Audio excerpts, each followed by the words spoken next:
Ce soir, on réaborde le verso, mais sous un angle nouveau, qui est l'angle des techniques nouvelles en rapport avec le verso. Techniques nouvelles, pourquoi, Daniel? Parce que l'homme est nouveau, d'abord, disons.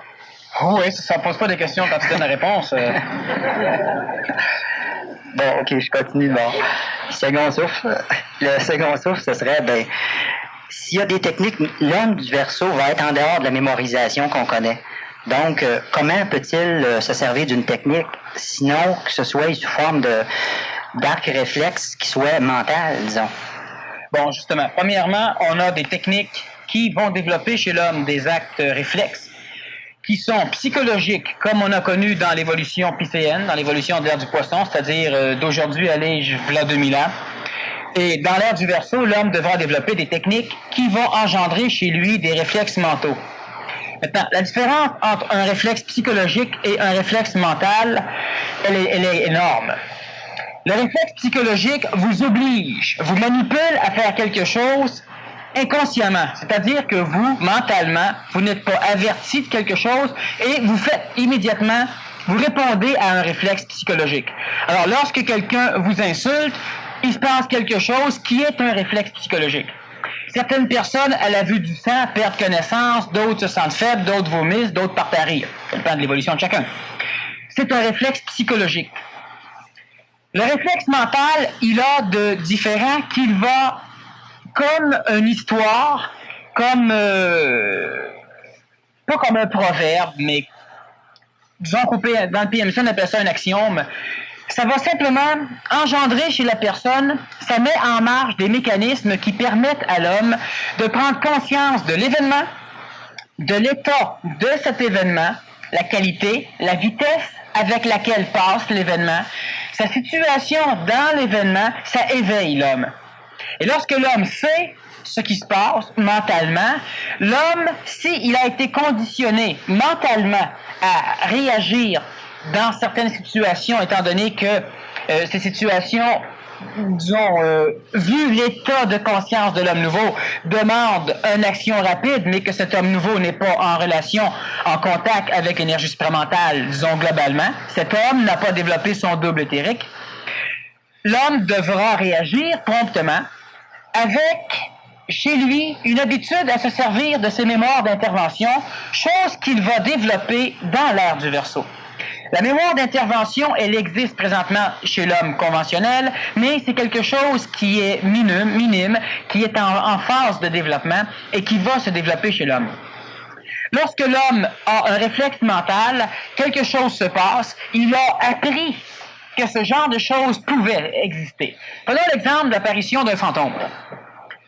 Certains n'y croient pas, mais ceux qui n'y croient pas ne sont pas préparés à rencontrer un fantôme. C'est ceux qui sont le moins préparés. Ceux qui y croient énormément et qui en ont peur ne sont pas préparés. Ceux qui y croient et qui espèrent en rencontrer ne sont pas préparés. Mais l'homme qui a appris que certains phénomènes peuvent exister dans l'univers humain, mais qui ne les recherche pas, un fantôme peut et peut ne pas. Mais l'homme qui a été instruit de ce genre de choses et qui envisage par la connaissance, disons, intellectuelle ou par la connaissance théorique, comment certaines choses agissent. Quels sont les mécanismes qui permettent à certains phénomènes de s'exprimer, de manipuler l'homme, d'agir dans un événement, d'être présent sur la planète. Lorsque l'homme connaît certaines choses, il peut apprendre comment agir envers ces choses. Et lorsque l'événement amène une apparition fantomatique, par exemple, l'homme n'a pas peur. Ça, c'est un réflexe psychologique. L'homme n'est pas content. Ça, c'est un réflexe psychologique. L'homme ne perd pas connaissance. C'est un réflexe psychologique. Par contre, si l'homme a un réflexe mental, l'homme, en observant l'apparition du fantôme, automatiquement, il va se faire brancher par son réflexe. Au lieu de réagir par un sursaut, il réagit par une étude logique de ce qui se passe. C'est un réflexe. Vu que l'homme n'a pas le contact supramental qui lui permet de l'intelligence immédiate, c'est-à-dire la connaissance instantanée sans expérimentation du fantôme, il doit donc être averti avant que le fantôme existe, parce que l'homme reste encore dans un esprit mentalo-psychologique. d'expérimentation, mais s'il a un réflexe mental, au lieu que cette apparition réveille chez lui des degrés d'expression psychologique variés, cela va réveiller chez lui une expression mentale analytique. Alors on va dire, quelque chose de terrifiant est apparu devant un homme, et c'est pas un humain, il n'a pas eu peur. Bon, si c'est pas un humain, il n'a pas eu peur, je pense préférable qu'on ne soit plus humain, s'il faut absolument être comme les autruches pour être humain. Le réflexe mental va se développer chez l'homme au fur et à mesure que le temps va avancer, que l'humanité qui est dans une phase de conscientisation, l'humanité à qui on permet la conscientisation, parce qu'on permet et on défend la conscientisation à certains humains. On a les 4/5 de la planète qui voient cette conscientisation interdite. Et on a le reste de la planète qui peut aborder cette conscientisation. Alors, ce qui fait qu'au niveau de techniques nouvelles, tu parlais du phénomène mental par rapport au phénomène psychologique, au phénomène astral. Alors, il est évident que l'homme devra développer... Voyez-vous, il va venir un temps où l'homme n'aura plus besoin de technique. L'homme va vivre. L'homme va vivre instantanément. L'homme va être. Et l'homme va être rien. L'homme va être. En attendant d'en arriver là, l'homme est obligé de se construire un cadre d'évolution, une lignée, un chemin. L'homme est obligé de se construire une base qui essaie de ressembler le plus possible à la réalité qui est imperceptible par l'homme parce que l'homme la colore. L'homme l'aperçoit, la réalité, mais l'homme n'en a pas conscience parce que l'homme a conscience de la coloration de la réalité. L'homme prend une photo de la réalité et elle se trouve être inversée chez lui. Alors l'homme appelle cela la réalité et cette réalité inversée, cette coloration de la réalité, c'est ce que nous appelons la vérité. Et la vérité, elle existe différemment chez chaque individu. De ce fait, la vérité n'existe pas, parce que la vérité, c'est une farce. La réalité, c'est que lorsque l'homme sera en contact avec l'énergie supramentale, il n'aura plus besoin de technique. Mais en attendant, comme je vous dis, l'homme doit se construire une base.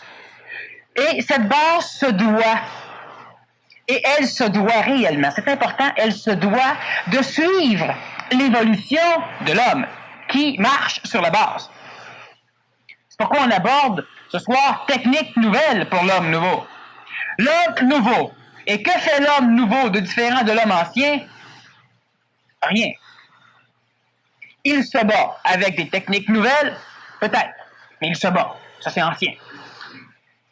Tout ce que l'homme présentement fait est toujours basé sur ce que l'homme a fait. Et l'homme arrive à un point où il est un être nouveau. Bon, je vais secouer certaines personnes. Je vais boire, là.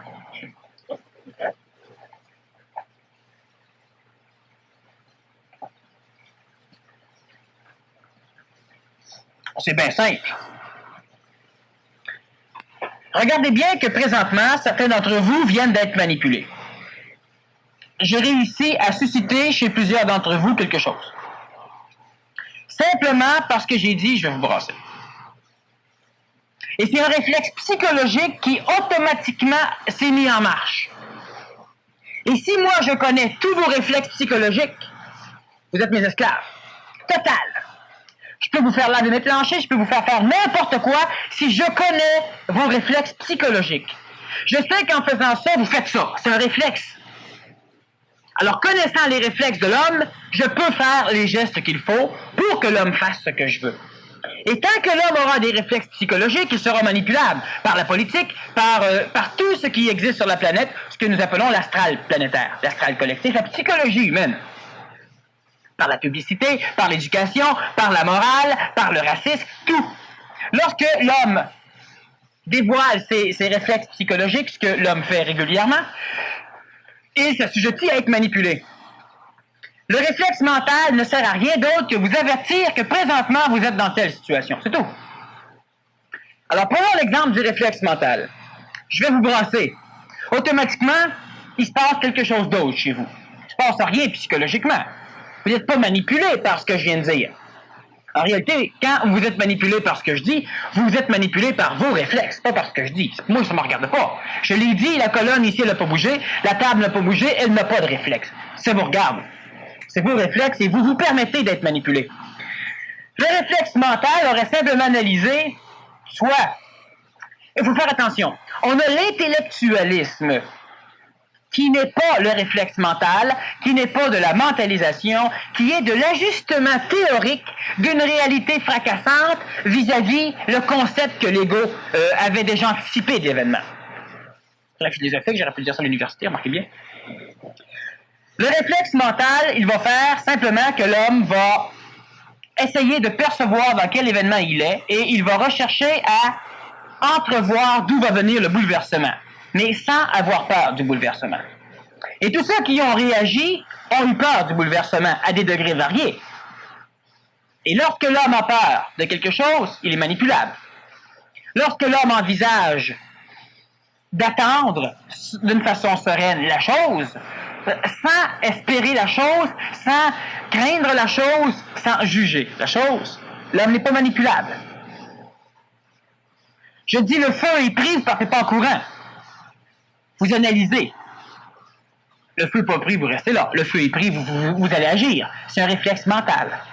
Le réflexe psychologique va faire que si une personne dans le coin ici se met à crier qu'elle aperçoit des rats et qu'on voit des choses bouger mais on ne sait pas c'est quoi, il risque d'y avoir une panique. Mais tous ceux, la grande majorité qui vont réagir à la panique, n'auront pas vu les rats.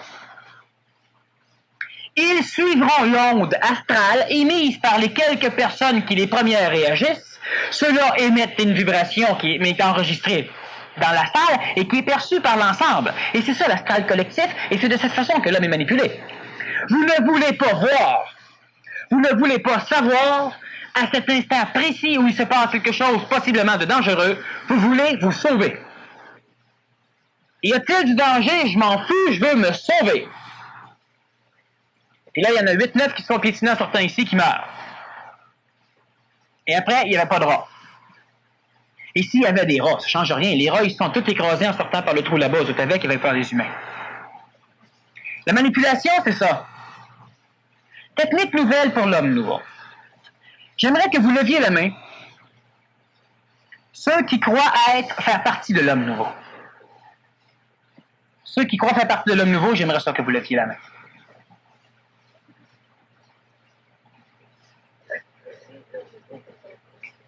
Alors, c'est pas à moi à préciser. Alors, il y aurait 3 hommes nouveaux dans la salle. Je vais boire.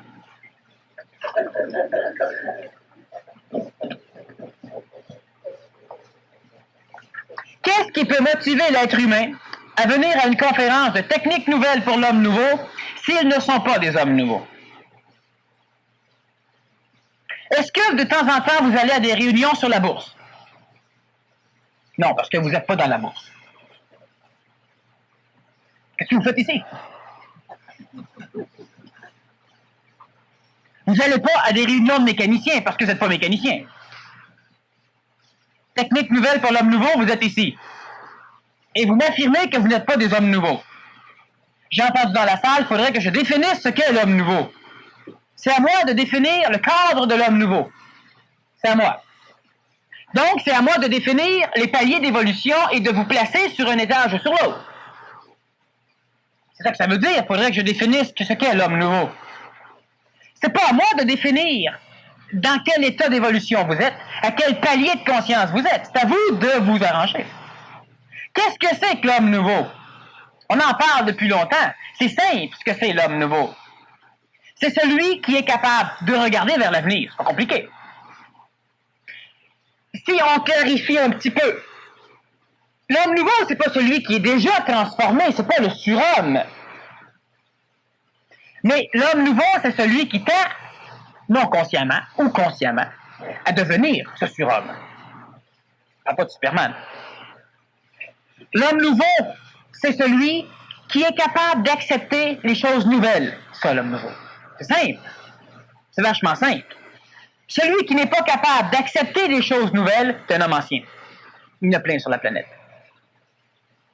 Et celui qui est capable d'accepter de nouveaux points de vue, d'accepter des choses neuves, Pas de croire à des choses neuves, c'est autre chose. D'accepter qu'une chose nouvelle puisse être réelle. Lorsque nous parlons d'énergie supramentale, ceux qui disent c'est un fou, c'est un homme ancien. Je ne dis pas que c'est un idiot, je dis que c'est un homme ancien. Celui qui dit ah, supramentale, c'est nouveau, c'est au bout, moi je crois à ça au coton, c'est un homme ancien. C'est pas ça.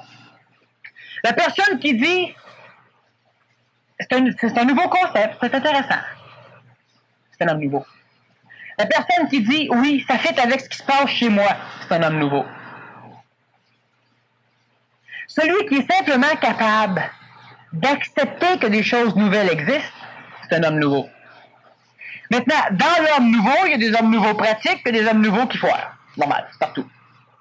L'homme nouveau pratique tient donc à mettre en application, à étudier, à expérimenter, parce qu'on est encore dans une phase d'expérimentation, les choses nouvelles. Mais il a la faculté de discerner pour lui-même le mensonge nouveau. Et qu'est-ce que c'est le mensonge nouveau? Le mensonge nouveau, c'est pas ce qu'on dit.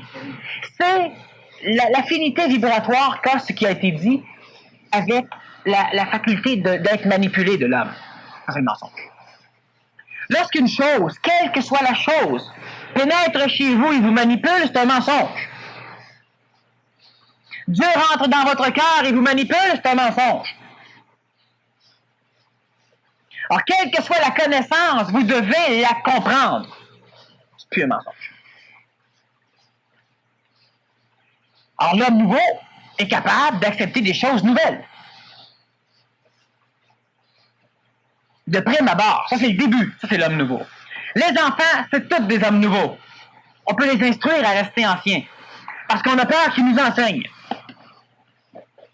Mais lorsque l'homme recherche une technique nouvelle, il faut au moins qu'il soit placé dans l'homme nouveau. Sinon, on parlait des techniques anciennes, on parlait du yoga, on parlait du tai chi, on parlait de la méditation transcendantale, on va parler des phénomènes de tantrisme, on va parler des égrégores vaudous, on va parler de choses anciennes qui ont prouvé qu'elles étaient efficaces. Et il se trouve que partout sur la planète où l'on pratique régulièrement ce genre de technique efficace, c'est pas là qu'on a l'homme nouveau. C'est pas là qu'on a l'homme qui se libère des manipulations collectives. C'est pas là qu'on a l'individu humain. C'est là qu'on a l'homme massif humain. C'est là. Les techniques sont efficaces. Mais on n'a plus besoin. Elles ont été efficaces. Elles ont servi à prendre un homme massif, épais, sur tous les sens. Épais dans le humain. À prendre cet homme et à le raffiner. Elle lui a permis physiquement d'apparaître dans un contexte politique, dans un contexte géographique, dans un contexte énergétique, pour qu'il puisse se développer encore plus. Imaginez-vous pas que l'homme est venu au monde à l'extérieur d'un cadre particulier pour qu'ensuite il retourne dans ce cadre où il a été banni pour ramener ce cadre-là chez lui. C'est pas comme ça que ça marche, l'évolution. Lorsqu'à un moment donné, une parcelle de l'humanité a suffisamment évolué avec des techniques nationales, des techniques typiques d'un pays, il est normal qu'il y ait, disons, une exportation de génétique à l'extérieur du cadre. Il est normal qu'on découvre de nouveaux pays, de nouveaux continents, comme on a fait avec les Amériques. Il est normal que l'homme s'en aille, et il est normal que dans ce nouveau territoire, que l'homme recommence. Pas que l'homme amène sa technologie de l'autre pays, que l'homme amène sa culture, que l'homme amène toutes ces choses qui viennent de chez lui. J'ai déjà dit que lorsqu'un immigrant descendait ici, il ne voulait pas s'adapter, mais il voulait plutôt amener avec lui sa culture. Alors il amenait ses portraits de sa ville, ses livres, sa langue, ses choses, parce qu'on parle de notre patrimoine. De la plus grosse connerie qui empêche une société d'évoluer, le patrimoine. Ça nous permet de dire, regarde tel statue plein de chures de mouches et d'oiseaux. Ce bonhomme-là, il a fait quelque chose. Il a fait quelque chose. Mais présentement, qu'est-ce qu'on veut? Qu'est-ce que ça peut nous faire? Qu'est-ce qu'on peut faire de plus pour lui? Puis qu'est-ce qu'il peut faire de plus pour nous autres? Quel bâtisse a été construit en 1815 et on veut la démolir? Démolition. L'homme doit améliorer son langage, pas garder son patrimoine linguistique. Ça aura comme résultat similairement la même chose, en apparence. Mais l'homme aura fait développer son langage. Lorsqu'on a commencé à faire de nouvelles formes de cinématographie, lorsqu'on a voulu révolutionner l'art cinématographique, ça a été compliqué. Il n'y a pas grand personne, il n'y a pas grand cinéaste qui voulait qu'on révolutionne l'art de la cinématographie. C'est François Truffaut, un Français qui a commencé, disons, les premiers à se plaindre, à chialer. Et à un moment donné, on en est rendu avec des films améliorés. Lorsqu'on a voulu révolutionner l'éducation sexuelle, lorsqu'on a voulu révolutionner l'éducation religieuse, lorsqu'on a voulu révolutionner, chaque fois qu'on a voulu, à un moment donné, oublier le patrimoine pour adapter ce qui se passe autour de nous autres à ce qu'on est, on a révolutionné. Ben, c'est ce que l'homme nouveau doit faire. L'homme nouveau doit accepter des choses nouvelles. Les accepter parce qu'il les comprend, mais il ne doit pas les refuser parce qu'il ne les comprend pas. C'est-à-dire qu'il ne doit pas détruire ou nier catégoriquement. Il ne peut pas prendre position s'il ne comprend pas. La majorité de nos concitoyens, lentement, s'en vont vers cet homme nouveau. Il y a des hommes nouveaux. Mais l'homme, qui est sans doute le cas de plusieurs ici, lorsqu'on demande « Êtes-vous un initié ?» Immédiatement, la photo du Nazaréen, du comte de Saint-Germain ou d'un autre apparaît dans notre tête et on dit « Ben non. » Est-ce que vous êtes un homme nouveau? Ben non. Est-ce que vous êtes... Mais qu'est-ce que vous êtes? Est-ce que vous êtes bon? Non. Ça, c'est l'éducation humaine, l'éducation collective. Vous n'êtes pas des hommes nouveaux, vous n'êtes pas bons, vous n'êtes pas en paix, vous n'êtes rien. Et vous allez me dire, oui, mais hier, je me suis chicané, donc je ne suis pas en paix. Je me fous. Présentement, à quel état vous êtes? Je ne sais pas savoir comment vous avez été, c'est bien évident qu'à un moment donné, vous vous améliorez. Alors, si vous prenez comme contexte d'évaluation de votre état ce que vous avez été, ben merde, vous n'arriverez jamais à penser que vous êtes quelque chose. Présentement, vous êtes quoi? C'est ça que vous êtes. Pas comment vous avez été il y a 5 minutes ou comment vous avez été hier. Présentement, vous êtes quoi? Lorsque vous vous sentez fort et je vous demande, est-ce que tu es fort? Tu dégonfles. Non, non, fort, non. C'est sûr. Toute ton énergie s'en va pour voir si tu as été fort il y a 2 ans. Mais vu que tu t'es amélioré, tu es plus fort qu'il y a 2 ans. Alors, si pour savoir comment tu es maintenant, tu regardes comment tu étais avant, ben merde. L'homme n'arrive pas à se dynamiser, à créer cette volonté d'être. Parce que l'homme crée rien. L'homme ne fait que regarder ce qu'il a été involontairement. Et il analyse ça pour déclarer ce qu'il est présentement. Vous êtes des hommes nouveaux. La grande majorité, en tout cas. Si je vous dis ça, c'est pour pas frustrer ceux qui tiennent encore à être minables. Belle diplomatie. Alors maintenant, on pourra parler de techniques nouvelles. Avant qu'on parle de techniques nouvelles, il y a une affaire que je viens de voir de nouveau. Là. J'aimerais ça que tu me décortiques ça. L'homme, la réponse mentale, je veux dire, au début, là, je regardais que, mettons, je pose une question, puis que je bafouille. Dans ta tête, il vient une réponse. Après ça, il y a un silence, c'est comme s'il vient une autre réponse. Puis, plus j'essaye de définir, à chaque fois, à chaque seconde, tu passes une autre possibilité de réponse. Quand tu parles de moi ou toi? De toi, mettons, OK. Bon, ça, cette énergie-là qui est toujours différente, qui essaye de passer, qui a des infinies possibilités. C'est bien mal pris. Oui, peut-être.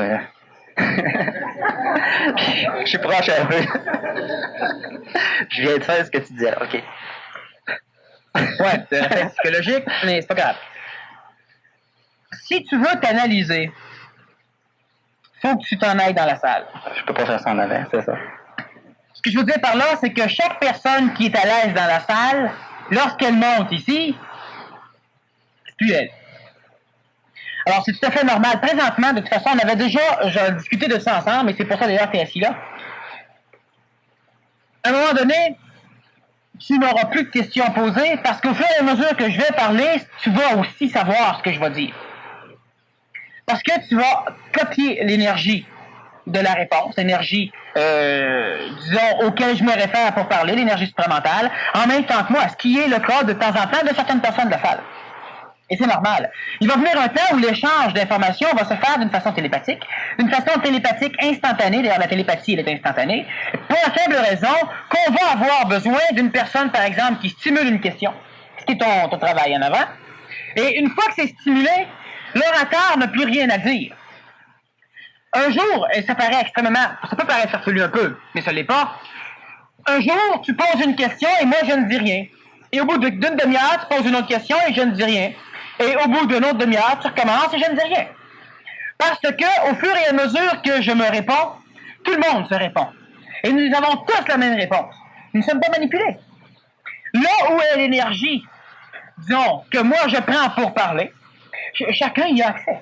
Alors toi, à un moment donné, tu poses une question et tu es relié aussi à cette énergie supramentale parce que tu es extrêmement proche de moi, de l'orateur. Tu peux être relié à l'énergie supramentale sans être proche de moi, mais il se trouve que présentement, en me posant une question, tu stimules quelque chose. D'ailleurs, on avait une affinité là-dessus. Et moi, je commence à répondre, ce qui fait que j'ai plus besoin de toi après. On l'a souvent remarqué. Mais j'ai besoin de toi. Pas pour poser des questions. Pour simplement pouvoir me permettre que tu n'en poses plus. Alors, si je prends un autre intervieweur, lui, peut-être, devra me poser des questions. Parce que de temps en temps, j'aurai l'impression que j'ai fait le tour et que j'ai fini. Mais avec toi, je n'ai jamais fait le tour, je peux poursuivre.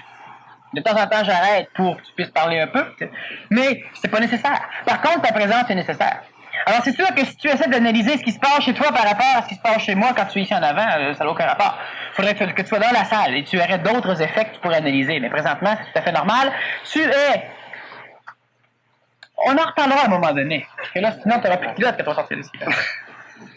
OK, parce que c'est ce que tu dis, c'est ce que je sens. C'est que des fois, il y a des questions qui viennent parce que je les sens dans la salle, mais il y a des fois que je te sens que tu me réponds, mais il y a des fois que je sens aussi que tu sens la même chose dans la salle, fait que tu réponds dans la salle directement.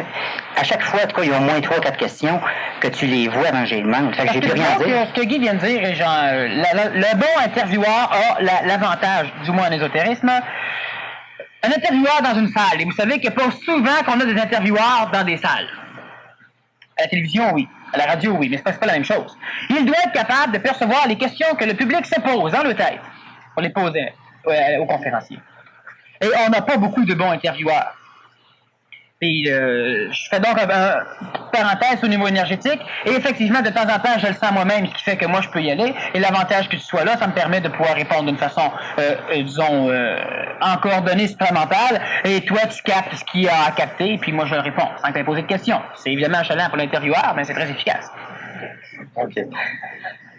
Je continue je dirais pas sur la réponse supramentale, mais depuis les conférences de 3-4 dernières semaines, je remarque, il y a des slogans, il y a peut-être une action, mais le reste, c'est qui sortent de tes conférences et qui reviennent souvent. Des choses qui sont comme je parle pour moi, mais peut-être là, que j'interprète encore par rapport à la salle, des phrases comme exemple que tu as dit depuis 2-3 semaines qui n'ont pas le même impact qu'avant. Exemple que tu n'as pas d'énergie à donner s'il n'y a pas de forme pour la recevoir, des choses de même. C'est des genres de choses qui me reviennent dans la semaine et qui ne se produisaient pas dans les conférences antérieures. Tu peux-tu expliquer pourquoi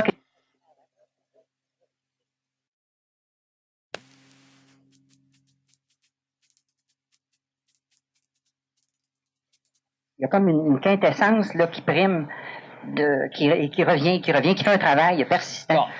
Lorsque je dis quelque chose et que cette chose, elle est perçue, mais elle n'est pas comprise, cette chose n'appartient pas à la personne.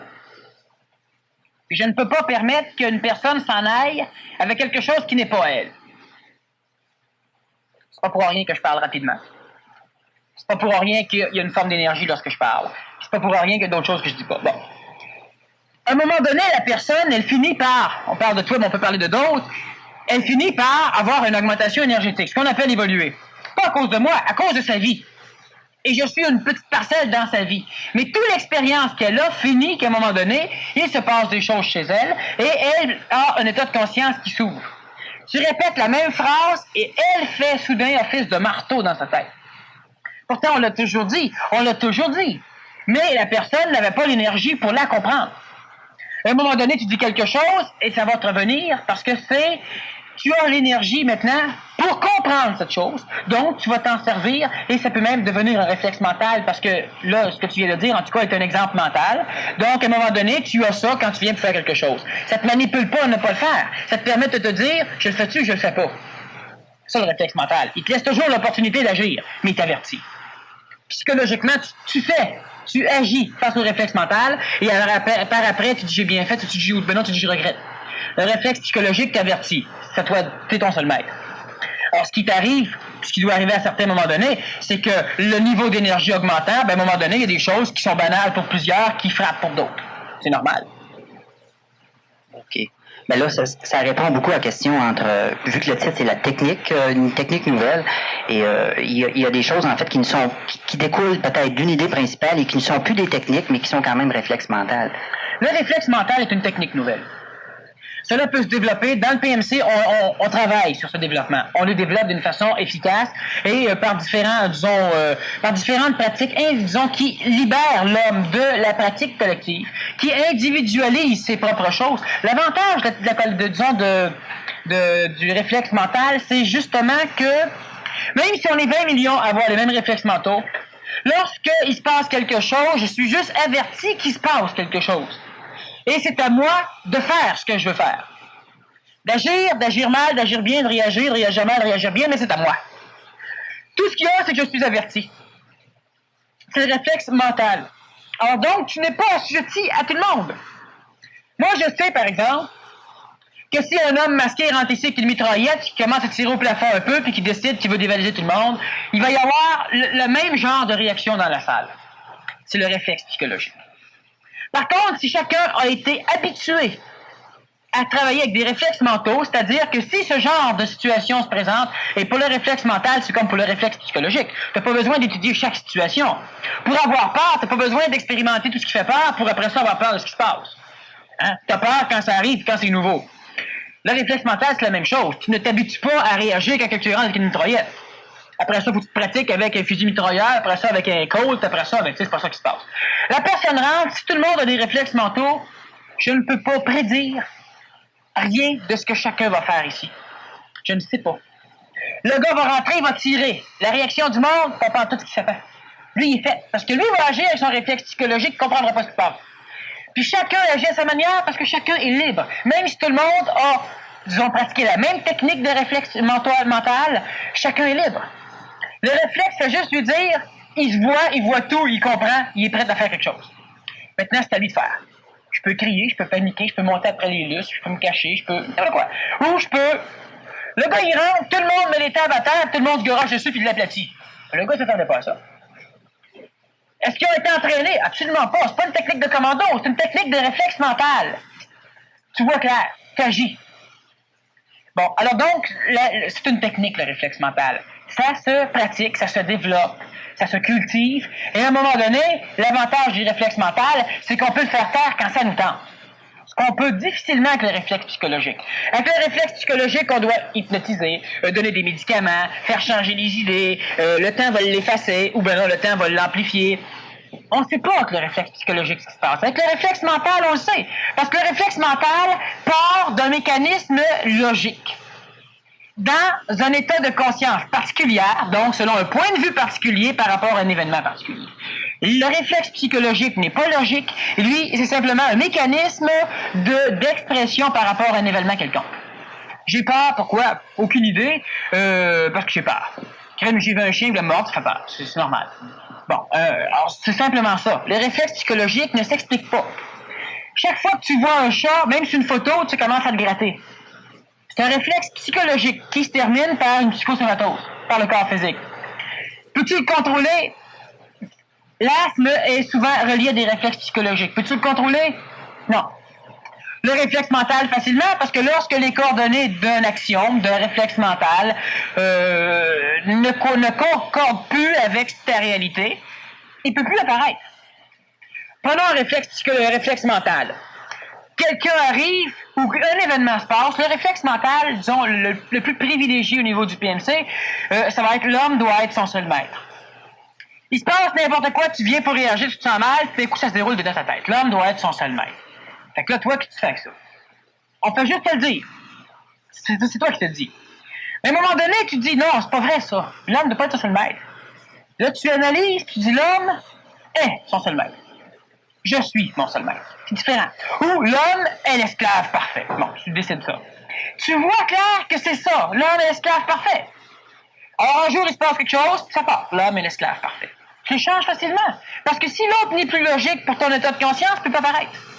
Le réflexe psychologique, il est relié à l'illogisme. Alors, l'homme étant dans l'illogisme presque continuel au niveau de sa psychologie, de son émotivité, il est toujours là.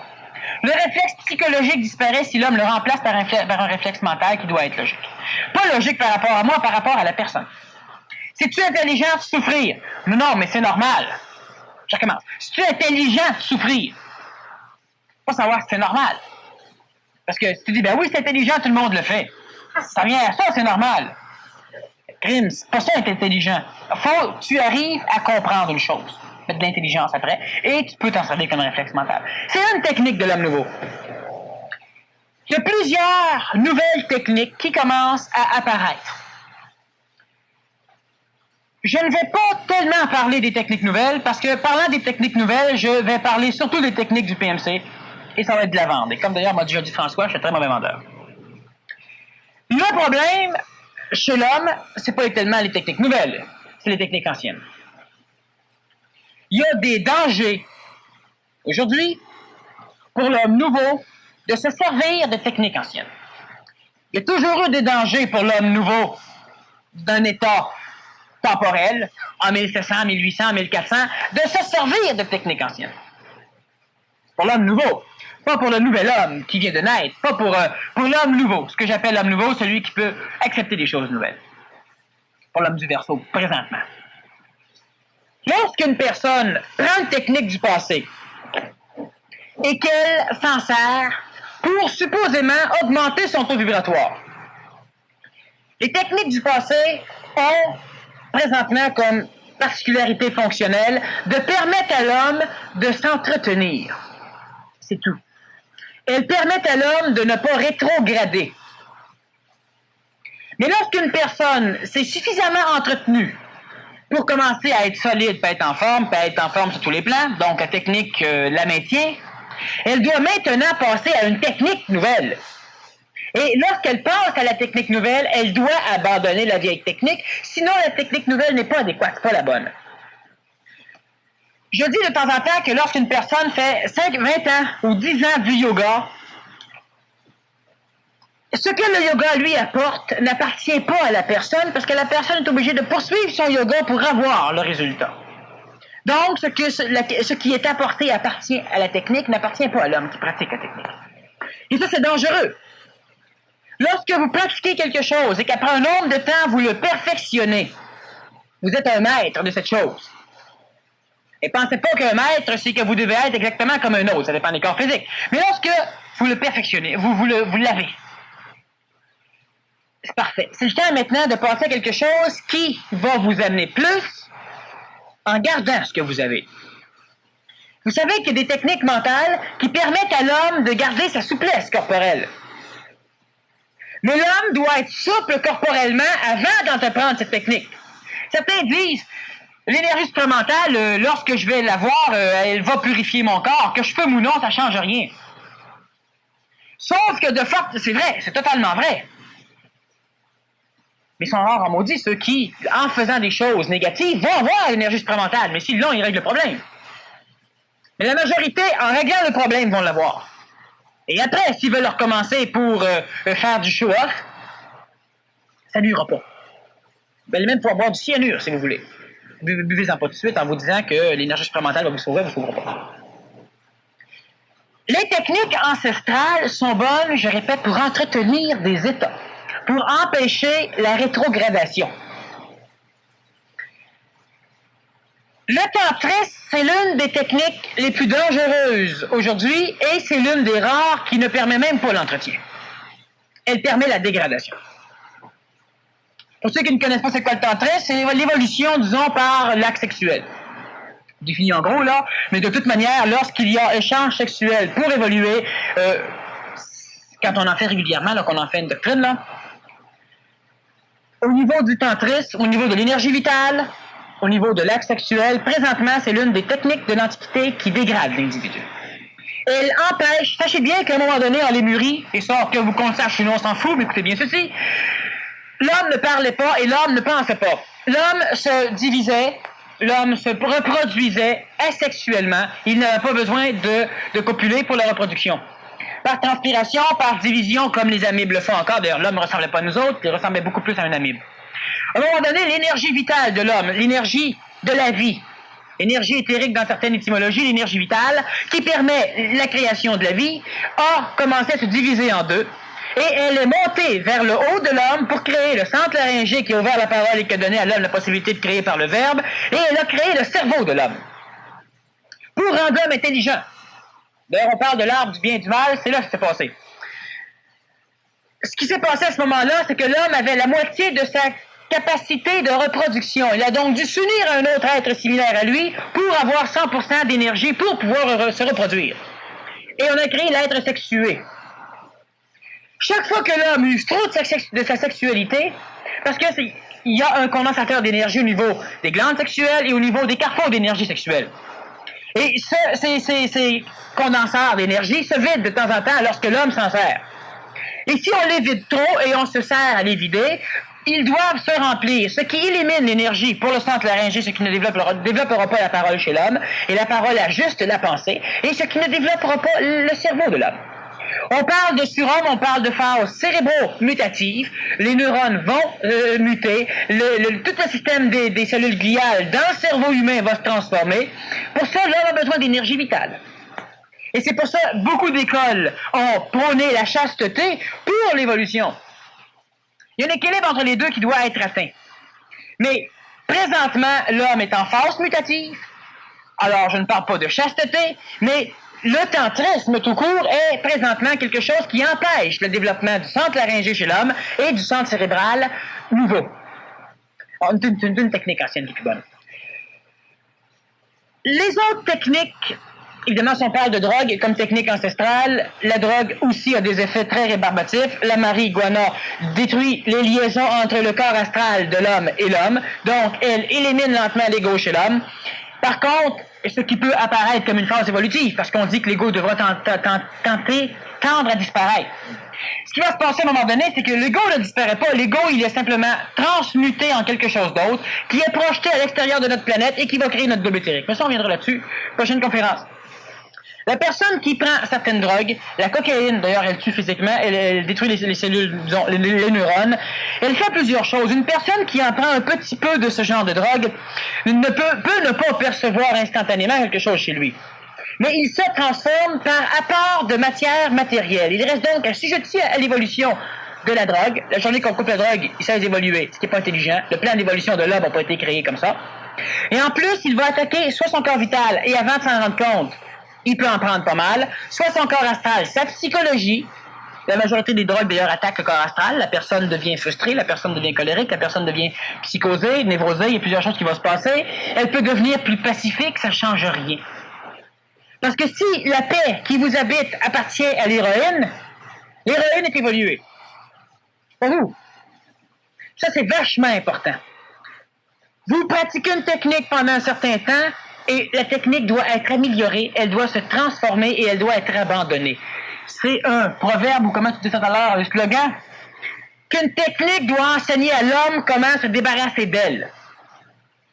Lorsque vous en avez plus de besoin, pas lorsque vous la voulez plus, lorsque vous en avez plus de besoin, il faut l'abandonner. Et là, c'est une technique qui a été intelligemment enseignée. Les techniques nouvelles libèrent l'homme, c'est-à-dire qu'elles amènent l'homme à être individuel. Elles forcent l'homme à se voir entre les deux yeux, lui et lui-même, et elles forcent l'homme à se prendre en main seul, sans qu'il ait à se jauger par rapport à un critère collectif. Et c'est pas encore compris. Même dans le programme Maître Contrôleur que moi je donne ici, il y a encore des personnes qui avancent et qui ne veulent pas croire qu'ils sont rendus où ils sont rendus. Et d'autres, ça va, et ils regardent la collectivité pour essayer de savoir où ils sont. Et ça, c'est une erreur. Pas catastrophique, mais c'est une erreur. Dans les techniques de l'Antiquité, on y va toujours en groupe. Tout le monde pratique en groupe. Prenons le yoga, qui est une technique extraordinaire pour l'entretien. Elle ne développera pas l'homme plus haut qu'il est présentement, mais elle va l'empêcher de se dégrader. Mais faire 20 ans de technique d'entretien, alors mettons une parcelle d'énergie de plus et maintenant passons à la technique d'amélioration. Qui sont les techniques nouvelles? Lorsque la personne fait son yoga, est-ce que c'est nécessaire que tout le monde fasse en même temps les mêmes mouvements? C'est souvent comme ça que c'est enseigné. Est-ce que c'est nécessaire qu'il y ait quelqu'un dans la classe pour diriger puis gérer les mouvements que les personnes ont appris? Faut pas. Faut pas. Alors, il reste une demi-heure au cours. Alors, vous faites des exercices de yoga.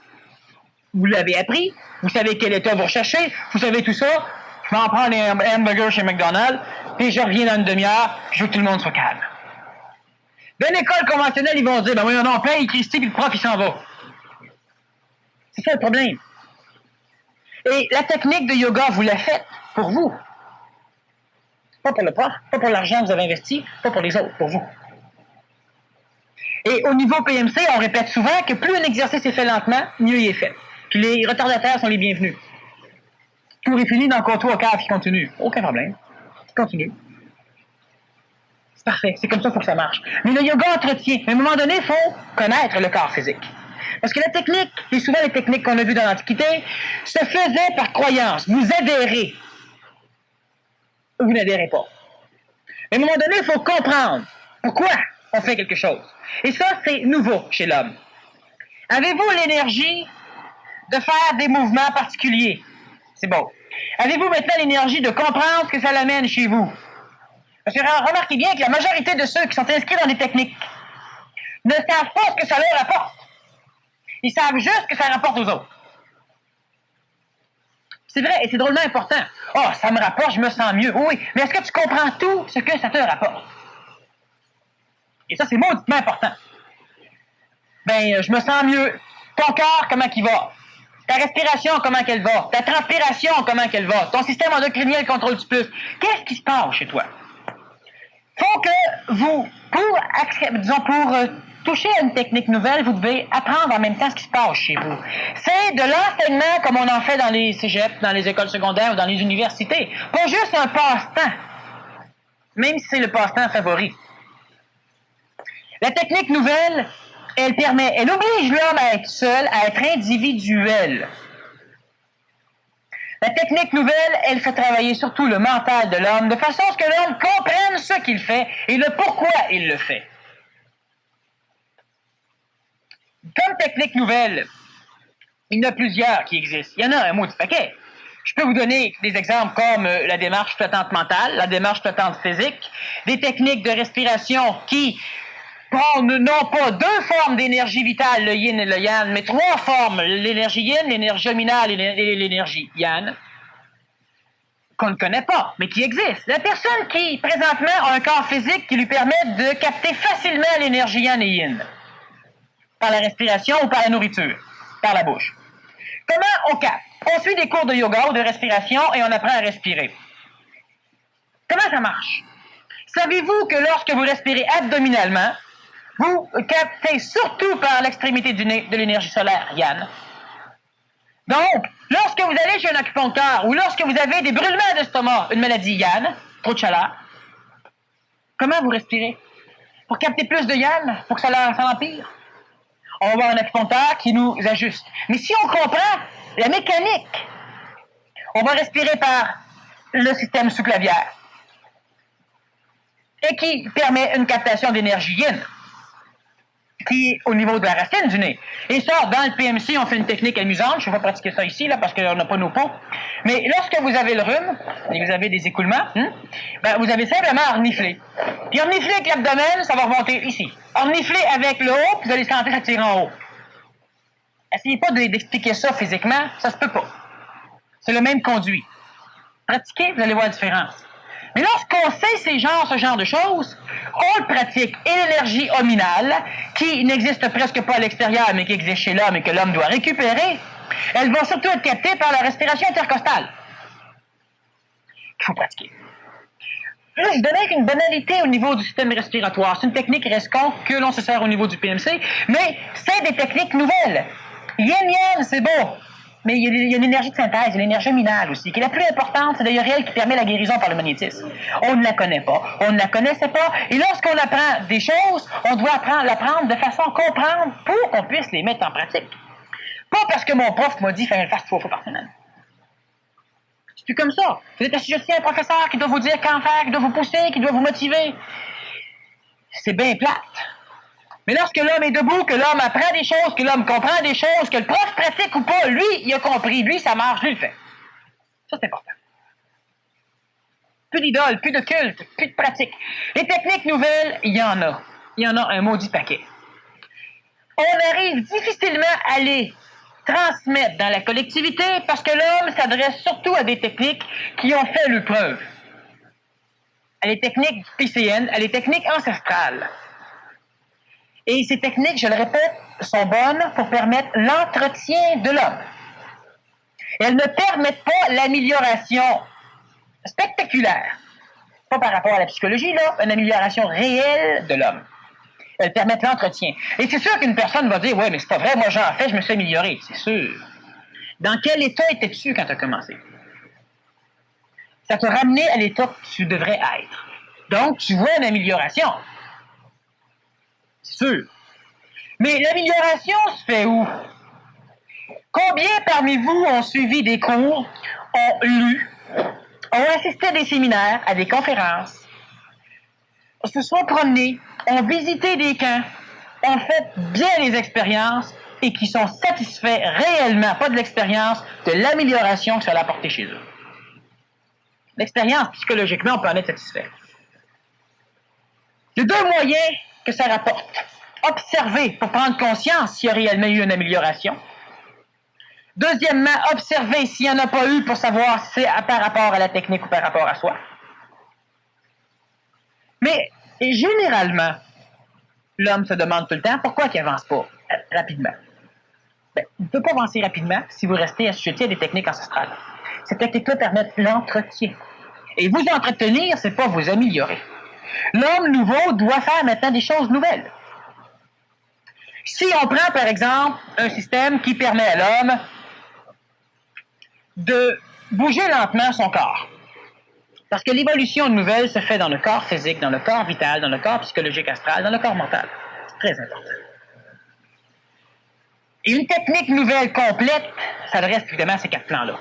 Lorsque vous dites « je pratique du yoga, je fais mes exercices lentement », il n'y a pas une seule école qui va vous montrer à le faire rapidement. Bon. Ou vous faites du tai chi, déplacement lent. Quel est votre critère pour juger que vous êtes dans une bonne vitesse? Quel est le critère vous permettant de savoir si ce que vous faites est correct? En prenant cette même technique et en faisant une technique nouvelle, de base, qui pourrait être améliorée par la suite, juste le fait de vous enseigner ce que nous recherchons, ce que biologiquement nous recherchons, ce qu'énergétiquement nous recherchons, et ce qui doit se passer. Après ça, on vous dit, on vous montre la technique, puis on vous dit bye, t'as plus besoin de nous autres. C'est tout. Pratique. Regarde ce qui est recherché. Mais il y a plusieurs personnes qui prennent des techniques anciennes et qui les pratiquent longtemps sans jamais rien. J'ai rencontré des professeurs de yoga qui se demandent s'ils ne devraient pas faire d'autre chose aujourd'hui. Parce que ces personnes-là sont vieillies, sont faibles, sont manipulables d'une façon écœurante. Ils ont fait du yoga pendant 20 ans, pendant 30 ans. Il y en a qui ont été des précurseurs au Québec de cette technique, qui a été bonne pour l'homme, qui a été bonne pour l'homme, au niveau de l'amélioration, qui serait bonne pour l'entretien. Et ces personnes-là recherchent, se posent des questions, auraient besoin de quelque chose d'autre. Ils refusent les techniques nouvelles. l'homme nouveau doit faire extrêmement attention pour ne pas s'évertuer à étirer son temps d'évolution en pratiquant des techniques ancestrales qui ont prouvé dans l'Antiquité avec des hommes adéquats qu'elles étaient efficaces, mais qui aujourd'hui prouvent avec des hommes qui n'ont plus besoin de ces techniques parce que la génétique héréditaire évolutive a créé un homme nouveau. Elles ne sont plus bonnes pour améliorer. Alors réellement, c'est important pour l'homme, et je dis pas ça pour... Je le dis simplement parce qu'à un moment donné, il va falloir que, pour commencer qu'au Québec, qu'on se réveille. C'est un endroit propice à mettre des choses nouvelles. On en met de plus en plus. On va en mettre vachement prochainement avec, disons, le village Obsa. C'est une place parfaite. Mais il faut absolument que l'homme commence à s'énergiser, à tenter des nouvelles choses. C'est pas sécurisant de tenter le nouveau, peut-être. Mais c'est mauditement efficace parce qu'on risque de trouver des choses qui sont nouvelles et qui fonctionnent. Parce que les choses de l'Antiquité, ça fait 20 000 personnes qui font du yoga, on fait du yoga. Faites-en du yoga pour vous entretenir. C'est comme si je vous dis, vous êtes malade. Pour évoluer votre corps physique, vous êtes faible, vous êtes rachitique. Bon, on vous donne une alimentation convenable, on vous fait faire des exercices convenables, et à un moment donné, on fait de vous un sportif. Maintenant, c'est le temps de passer à un autre étage. Et il y a des techniques qui demandent moins d'énergie physique, parce qu'on doit maintenant mettre au niveau de nos autres corps, qui entretiennent le corps physique, à la condition que le corps physique soit dans un état particulier d'entretien.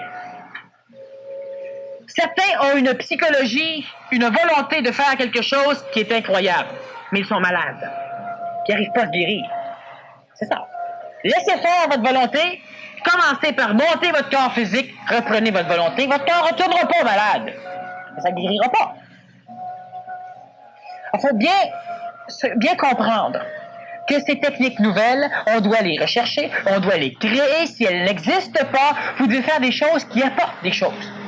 Et une technique nouvelle est là comme critère de base, qu'elle permet à l'homme, qu'elle laisse libre l'homme de comprendre ce qu'elle fait chez lui, ce qu'elle amène chez lui, le pourquoi qu'elle fonctionne. Sinon, c'est une technique encore là qui obscurcit, là. Si l'homme n'est pas en contact avec l'énergie supramentale, l'homme a encore besoin de certaines techniques. Que pensez-vous de la programmation? Pas tellement au niveau psychologique, exemple la programmation positive, mais plutôt programmer un certain régime de vie, exemple l'alimentation, le repos, l'exercice. Je comprends que se programmer est une technique ancienne, mais comment faire le pas pour une nouvelle? Est-ce que, en comprenant l'intelligence de ce qu'on fait, on n'aura plus besoin de se programmer? Bon. Le fait de comprendre ou le fait d'envisager que l'homme, premièrement, faut arriver à percevoir ce que c'est l'énergie supramentale. Il faut que ça soit un petit peu plus viable, vital. Il faut qu'on le sente pour nous. Parce qu'évidemment, si on ne fait que concevoir l'énergie supramentale comme un concept, on ne peut pas dire le fait que je ne suis pas en contact avec l'énergie supramentale. Chaque homme est en contact avec ce genre d'énergie, sauf qu'il la colore lorsqu'elle s'exprime. Certains appellent ça de l'intuition. On peut y porter plusieurs noms, mais il y a toujours deux formes d'expression chez l'homme qui se ressemblent. Une qui est de l'énergie supramentale, l'autre qui est de l'énergie astrale ou psychologique planétaire qui manipule l'homme. Et l'homme doit discerner entre ces deux. Et c'est le problème de l'homme, il n'arrive pas à discerner. Et la programmation, c'est une technique qui est extrêmement bonne et elle est nouvelle si nous programmons le mental. C'est-à-dire, si nous programmons quelque chose parce que nous savons pourquoi. Le fait, par exemple, de savoir que nous avons une jambe plus courte que l'autre et de mettre une chaussure avec une semelle un peu plus épaisse, c'est intelligent. Donc, le fait de connaître une lacune chez soi et de faire quelque chose, quelle que soit la chose, pour combler la lacune temporairement, si on peut combler temporairement, ou pour tout le temps, si on n'a pas le choix, c'est intelligent. Lorsque nous parlons de programmer au niveau, par exemple, de l'alimentation, du repos, de l'exercice, même si c'est programmé et que ça ressemble à une technique nouvelle, si vous savez pourquoi vous devez vous reposer, pas juste parce que je suis fatigué, quels sont les mécanismes qui font que vous perdez de l'énergie et que cela vous fatigue? Pourquoi vous reposez?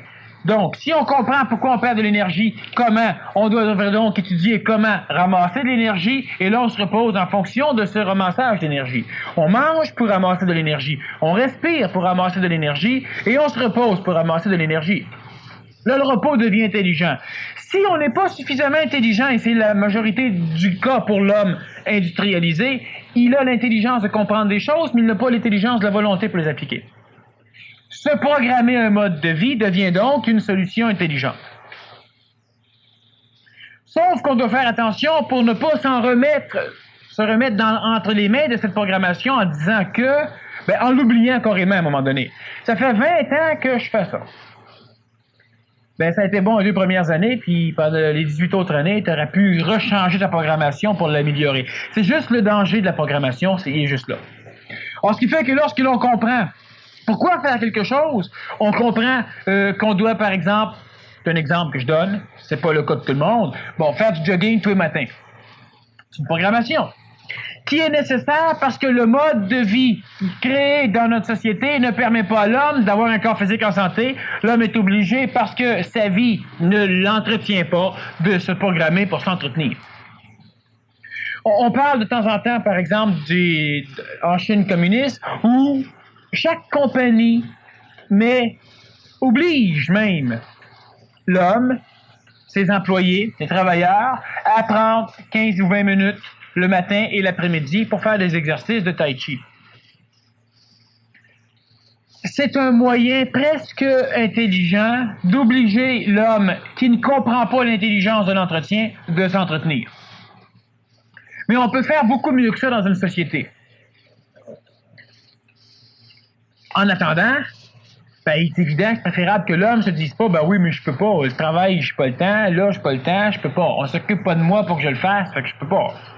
Faut que l'homme se programme, l'homme détermine des mécanismes, puis que l'homme les mette en application. Si on regarde juste l'idée programme, maître, contrôleur, je serais bien ce soir avec, parce que présentement, c'est au Québec ce qui est le plus avancé au niveau technique nouvelle, et c'est pas parce que c'est moi qui l'ai créé que je vous le dis.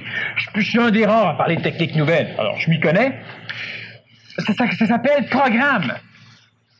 C'est comme programmer. C'est de créer un programme. Et créer un programme, c'est un peu comme programmer. Sauf que tu crées un programme à l'extérieur de toi et tu dois, toi, te donner l'énergie d'embarquer dedans. Tu peux donc en sortir quand tu veux. Alors, c'est pas programmation, maître contrôleur, c'est programme, maître contrôleur. Si on crée un programme mental, donc je comprends pourquoi je le fais et je comprends que je suis trop cave pour, par exemple, prendre des vacances reposantes.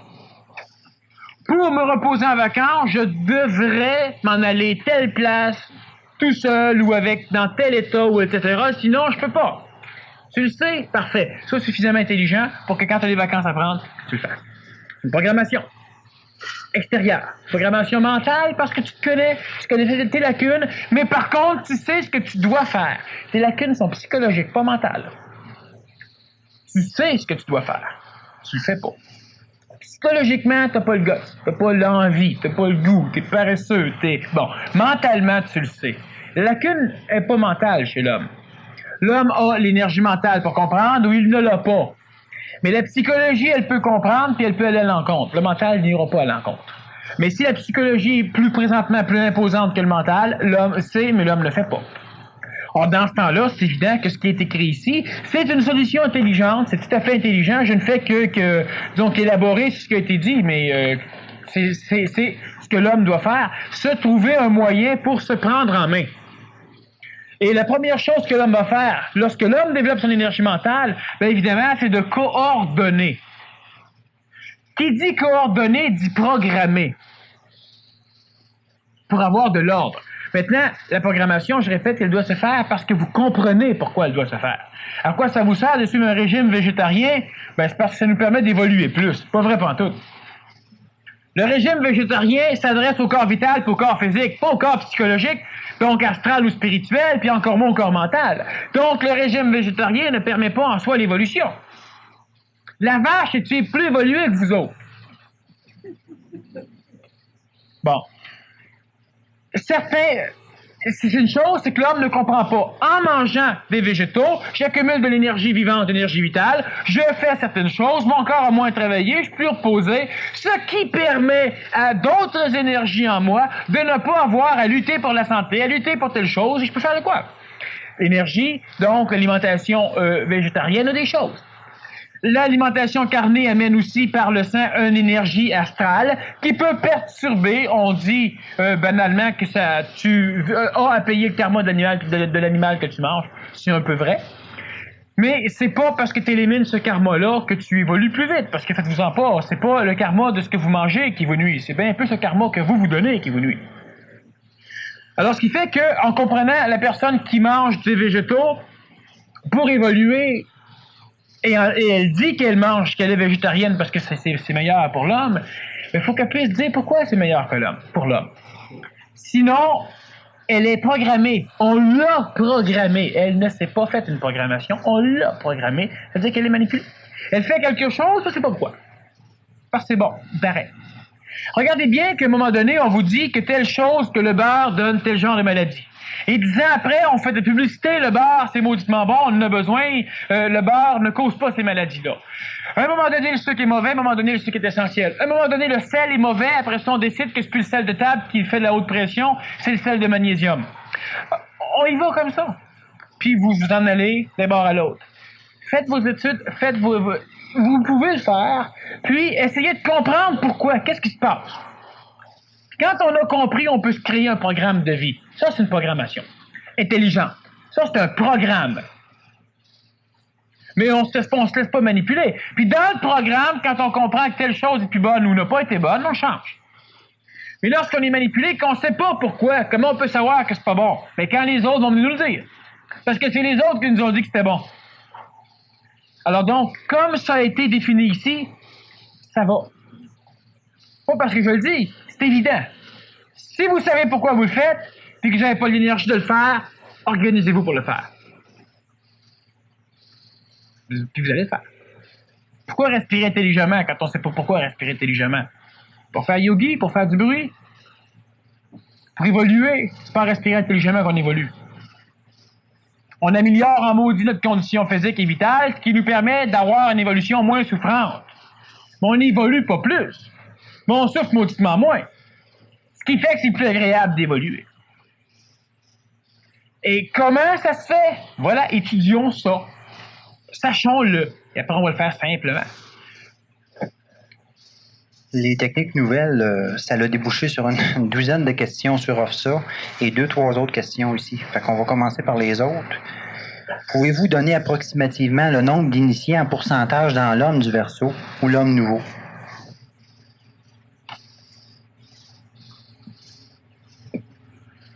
Je pourrais, mais je le ferai pas. Ça ne servirait pas à grand-chose. Parce que le problème qu'il y a, c'est qu'entre la personne qui n'est pas tout à fait l'homme nouveau, parce que dans sa psychologie, elle se refuse de l'être, et celui qui vient juste de faire le pas, de dire que 50%, dans 5 minutes, parce que j'ai dit ça, peut en avoir rien que 20%. La limite est tellement différente, fait qu'en répondant à ça, l'homme va automatiquement vouloir se placer quelque part.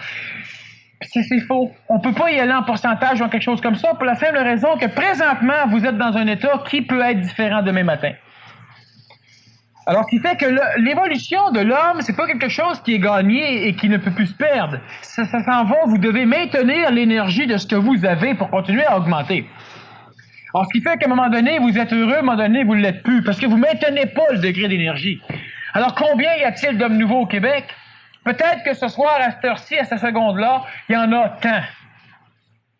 Mais là, il y en a un là, qui vient de voir son chien se faire taper par le chien du voisin. Il y en a, là, on en vient d'en perdre un pourcentage. Il y en a un autre qui regarde un film en télévision, qui le booste au coton, vient d'en gagner un autre. C'est dans l'instantanéité qu'on voit l'évolution, pas dans le temps. Pas dans l'illusion du temps. Alors, ce qui fait que je peux pas répondre à une question comme ça pour la simple raison que tout le monde veut pas être en train de s'en aller vers ça. Et il y en a qui y montent, puis qui ressortent, puis qui rentrent, puis qui ressortent, puis qui rentrent dans le Verseau, qui reviennent dans le Poisson. Puis c'est continuel comme ça. Mais la tendance, elle est à la hausse.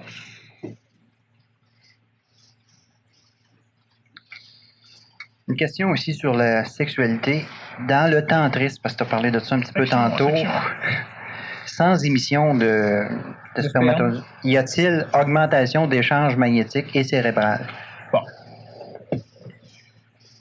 Une grosse partie, premièrement, sans émission de sperme, j'ai déjà parlé un peu de ce genre de sujet, qu'une personne qui n'était pas prête, qui n'était pas dans un certain degré d'état psychologique lorsqu'elle pratique ce genre de choses, elle peut carrément mourir. Plus souvent qu'autrement, ils deviennent fous psychologiquement. Et plus souvent qu'autrement, ils réussissent même pas à en arriver là. À avoir un orgasme sans éjaculation, la majorité n'y arrive pas. Mais c'est ce que le tantrisme essaie d'enseigner. L'orgasme sans éjaculation. Bon. L'éjaculation, ce n'est pas là que va se tenir toute l'énergie vitale. Alors, le fait de garder, et je répète que le tantrisme fait beaucoup plus évoluer l'homme que la femme. La femme sert de véhicule d'évolution pour l'homme dans le tantrisme, parce que la femme n'a rien, sauf si la femme arrive à avoir une sexualité anovulaire. Elle n'a pas d'ovulation, donc elle est ménopausée bien avant le temps sans être ménopausée. Elle n'a plus de fabrication d'ovules. Si cela arrive, et ça c'est pas le tantrisme qui va le créer, parce que la femme n'a pas une sexualité comme l'homme. L'homme a besoin de sexualité pour plusieurs raisons, ce que la femme n'a pas. La femme, elle a une sexualité qui est beaucoup plus sécurisante, qui est beaucoup plus reliée à la psychologie qu'au trip, qu'à l'amusement. Et l'homme qui fait une évolution sexuelle, donc qui n'essaie plus de s'amuser, n'a pas le même résultat évolutif que la femme. La femme, au niveau sexuel, c'est complètement différent de l'homme. Le corps physique de l'homme, il est positif, je l'ai déjà dit. Le corps physique de la femme, il est négatif, en termes de polarité énergétique. Le corps vital de l'homme est négatif. Le corps vital de la femme est positif. Il ne peut pas avoir une sexualité pareille, pas en tout.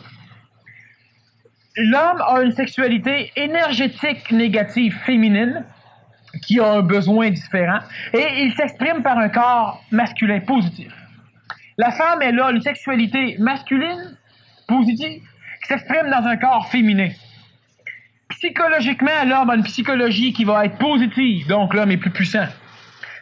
Psychologiquement, astralement, la femme a un astral qui est négatif, donc qui a plus besoin. Alors, tout ça s'exprime en sexualité, c'est carrément différent. Mentalement, l'homme a un mental négatif. La femme a un mental positif.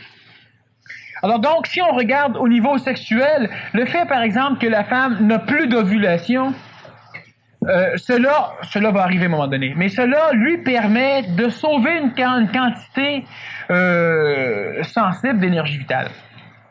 L'homme qui n'a plus d'éjaculation sauve une partie sensible d'énergie vitale, mais il va prendre la majorité de cette énergie vitale-là pour obliger une circulation énergétique du bas, donc du centre du Mooladhara, du centre d'énergie le plus bas, vers le cerveau de l'homme. Et cette montée aurait comme effet, ils ne le savent pas tous, a comme effet d'essayer de développer le centre laryngé et le cerveau de l'homme, beaucoup plus que le centre pinéal, centre coronal, et le centre du troisième œil, le centre hypophysaire. Donc, cela va créer ce genre de choses. Mais le problème qu'il y a, c'est que la mutation de l'homme ne se fera pas du bas vers le haut. Elle s'est toujours fait de l'énergie tellurique planétaire vers l'énergie solaire. Mais ça, c'est ce qu'on appelle l'initiation lunaire. Présentement, l'homme est rendu à un point où sa mutation va être solaire, où l'énergie va descendre d'en haut pour aller rechercher le sol par l'intermédiaire de l'homme. Donc, l'homme qui fracasse son système énergétique et même nerveux par une diffusion massive d'énergie vitale vers le haut, n'arrive pas à une mutation réelle. Cela a créé des êtres, il y a un bout de temps, dans le passé, par ce tantrisme, mais ce genre d'exercice du tantrisme est adapté à des corps physiques particuliers, à des hommes-femmes, à des tapettes. C'est pas des tapettes comme on les conçoit, mais c'est des hommes qui, si on regarde ce que le tantrisme a créé, comme, prenons par exemple Krishna, prenons Vishu, prenons tous ces grands mecs, disons, où on a eu cette pratique tantriste, et leur corps physique est androgyne. Bon, je parle de tapette, là. C'est un corps qui est presque asexué. L'homme n'a plus besoin de sexe. Mais l'homme peut se servir du récipient que va être la femme dans cet exercice pour arriver à ses fins. Mais la femme n'a pas grands avantages à pratiquer le tantrisme. D'ailleurs, elle n'en a même pas du tout. Même si on essaie d'y en donner, là, mais énergétiquement, là, physiquement, là, physique par la physique, il n'y en a pas. Le tantrisme va faire d'autres choses. Il permet au cerveau d'être acclimaté, d'être habitué à entrer en fonction, à entrer en connaissance avec une énergie beaucoup plus astrale que supramentale, avec l'énergie planétaire, parce que c'est l'énergie tellurique et vitale qui vient ouvrir sa conscience. Il a une conscience planétaire qui va être limitée dans la planète. Lorsque l'homme essaie plutôt d'entrer en contact avec son ajusteur de pensée, ou lorsque l'homme essaie de travailler beaucoup plus avec l'énergie qui vient d'en haut, pour descendre chez lui, l'homme aura cette conscience planétaire, mais il aura la conscience reliée à l'énergie supramentale qui descend. Donc, le maximum que l'homme qui vit avec le tantrisme peut être instruit, c'est l'énergie planétaire, parce que le tantrisme fonctionne avec l'énergie vitale qui est planétaire. C'est de l'énergie tellurique. Si tu fais affaire avec l'énergie supramentale, qui est une énergie, disons, solaire, par terminologie, tu auras la même conscience de la planète. Parce que autour de la planète, il y a cette énergie supramentale. Donc, tu englobes le phénomène planétaire. Mais tu auras une conscience galactique. Le mot paraît grand pour l'homme qui est habitué à se sentir petit, mais tu auras une conscience qui englobera beaucoup plus que la planète Terre. C'est ce savoir instantané ou encore cet esprit saint. Donc, il y a un autre avantage. Tu ne peux pas arriver à connaître la planète par l'énergie vitale autrement qu'en travaillant avec l'énergie vitale pour te faire évoluer, ce qui est l'apanage de la majorité des yogas évolués. Des yogas plus hauts. Du yoga tantrique, par exemple. Par contre, tu peux, comme l'énergie supramentale, te brûler en faisant du tantrisme. L'énergie supramentale est ajustée par ton corps mental, par ton ajusteur de pensée. Elle ne te brûlera pas si tu ne peux pas. L'énergie du tantrisme est alimentée par l'énergie émotive, par le désir d'évoluer, par le désir de revivre le trip énergétique lorsque le faisceau d'énergie vitale monte le long de ta colonne. C'est ça que tu recherches. Cette sensation d'évolution. Et ça, c'est dangereux parce que ça peut monter même si tu n'es pas prêt, puis ça va te brûler. Ce qui n'arrivera pas avec l'énergie supramentale. Alors donc, l'énergie tantrique va créer des êtres qui ne seront même pas des maîtres pour nous autres, mais qui ont pu être des maîtres pour l'Antiquité. Présentement, l'énergie supramentale va créer des maîtres, même pour la collectivité planétaire, et même pour ces hommes ou ces femmes, surtout ces hommes, qui par le tantrisme vont arriver à se développer. Or, celui qui, par exemple, n'a pas d'éjaculation, mais qui a l'orgasme, c'est la montée d'énergie qui fait vibrer l'homme. La femme a un orgasme. Cela se libère. Mais la femme ne peut pas économiser dans la relation sexuelle, tandis que l'homme peut économiser vibratoirement dans la relation sexuelle par la non-éjaculation.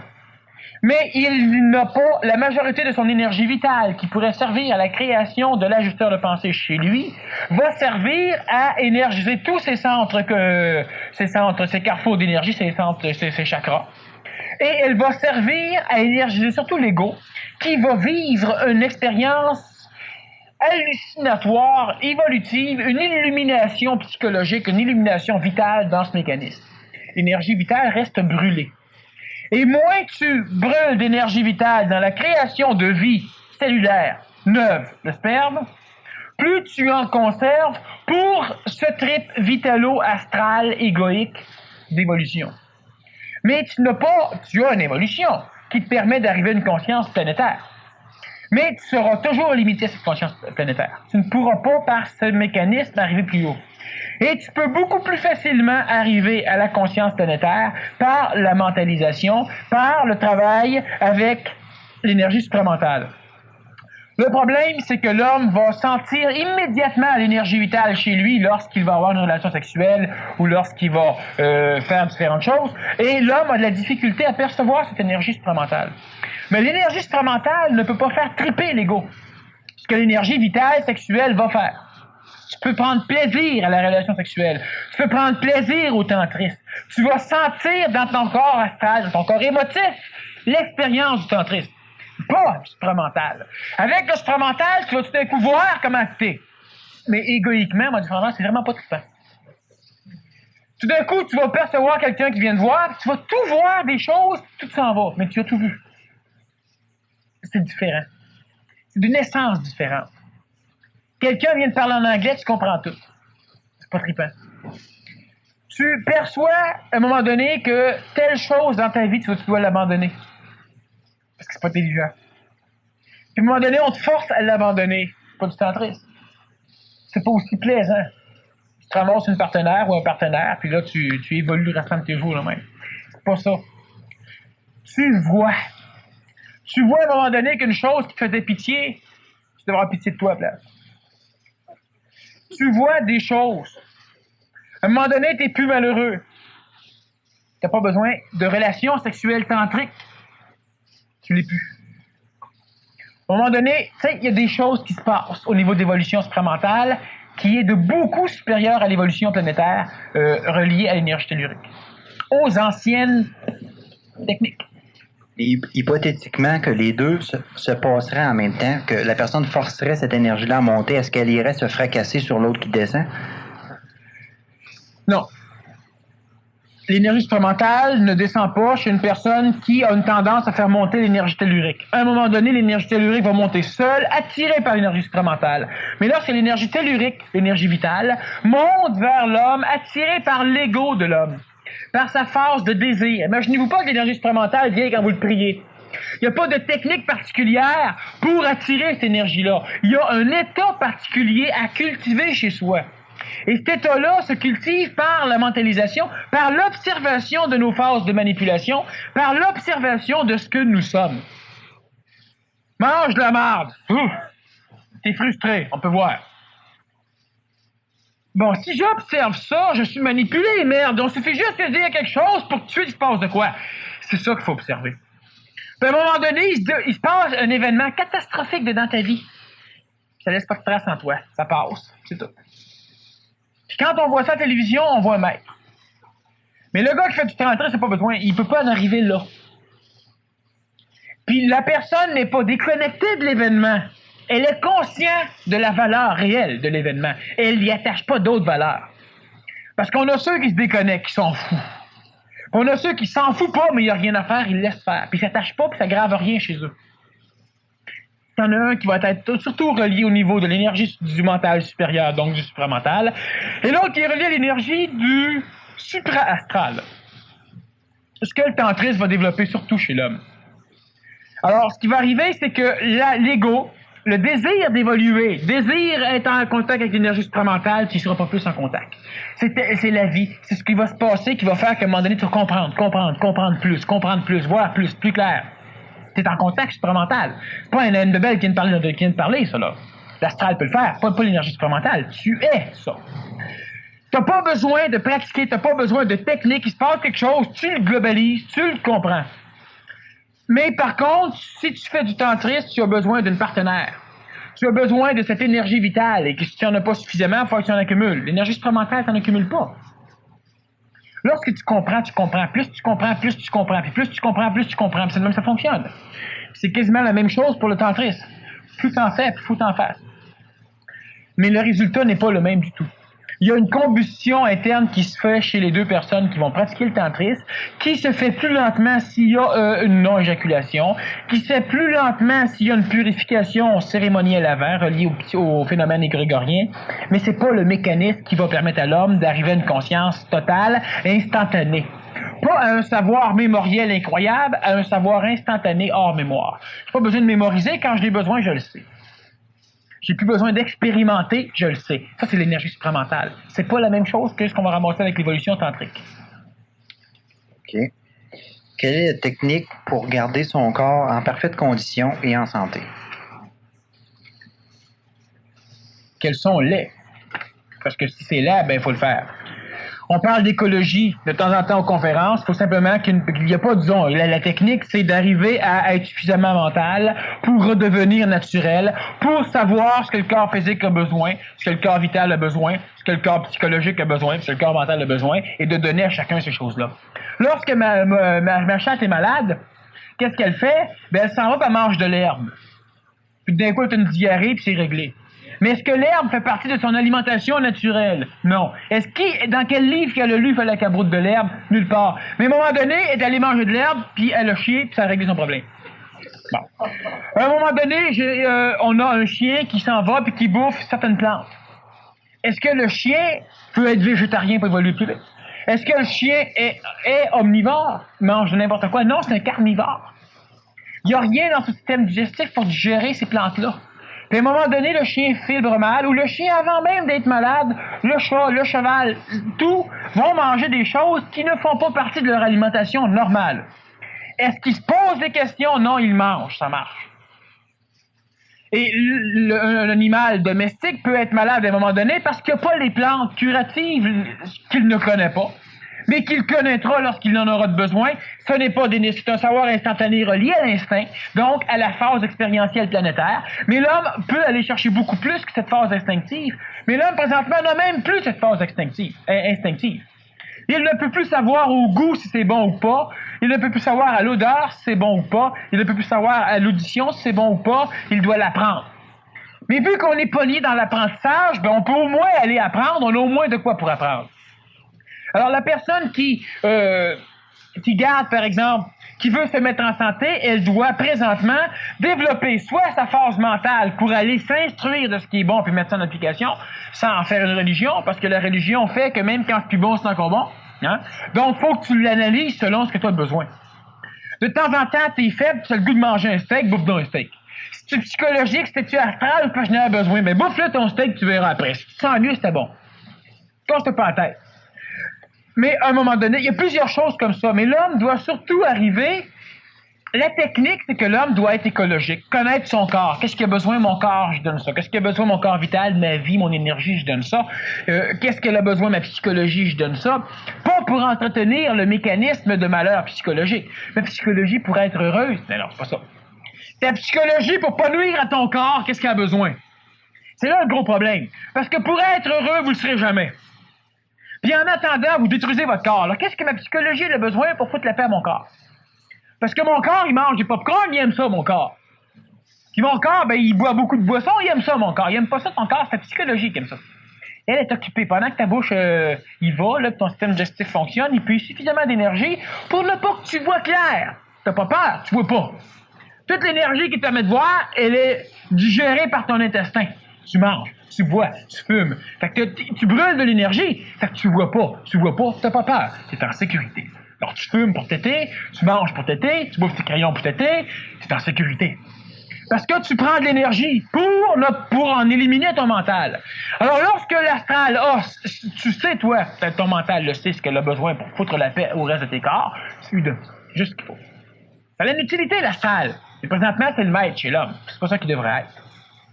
Alors, quand tu sais tout ça, c'est la technique. Cette technique-là, là, évidemment, comme vous pouvez voir...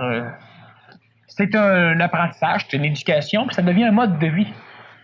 Un mode de vie où ce que tu sais qu'est-ce que tu dois manger quand ton corps en a besoin. Un mode de vie que tu sais quand est-ce que tu dois respirer, prendre telle eau, dormir, t'en aller ailleurs quand ton corps vital en a besoin. Un mode de vie où tu perçois quand est-ce que tu as besoin d'aller dans du monde, quand est-ce que tu as besoin de pas y aller, quand est-ce que tu as besoin de faire telle chose pour énergiser ton corps astral.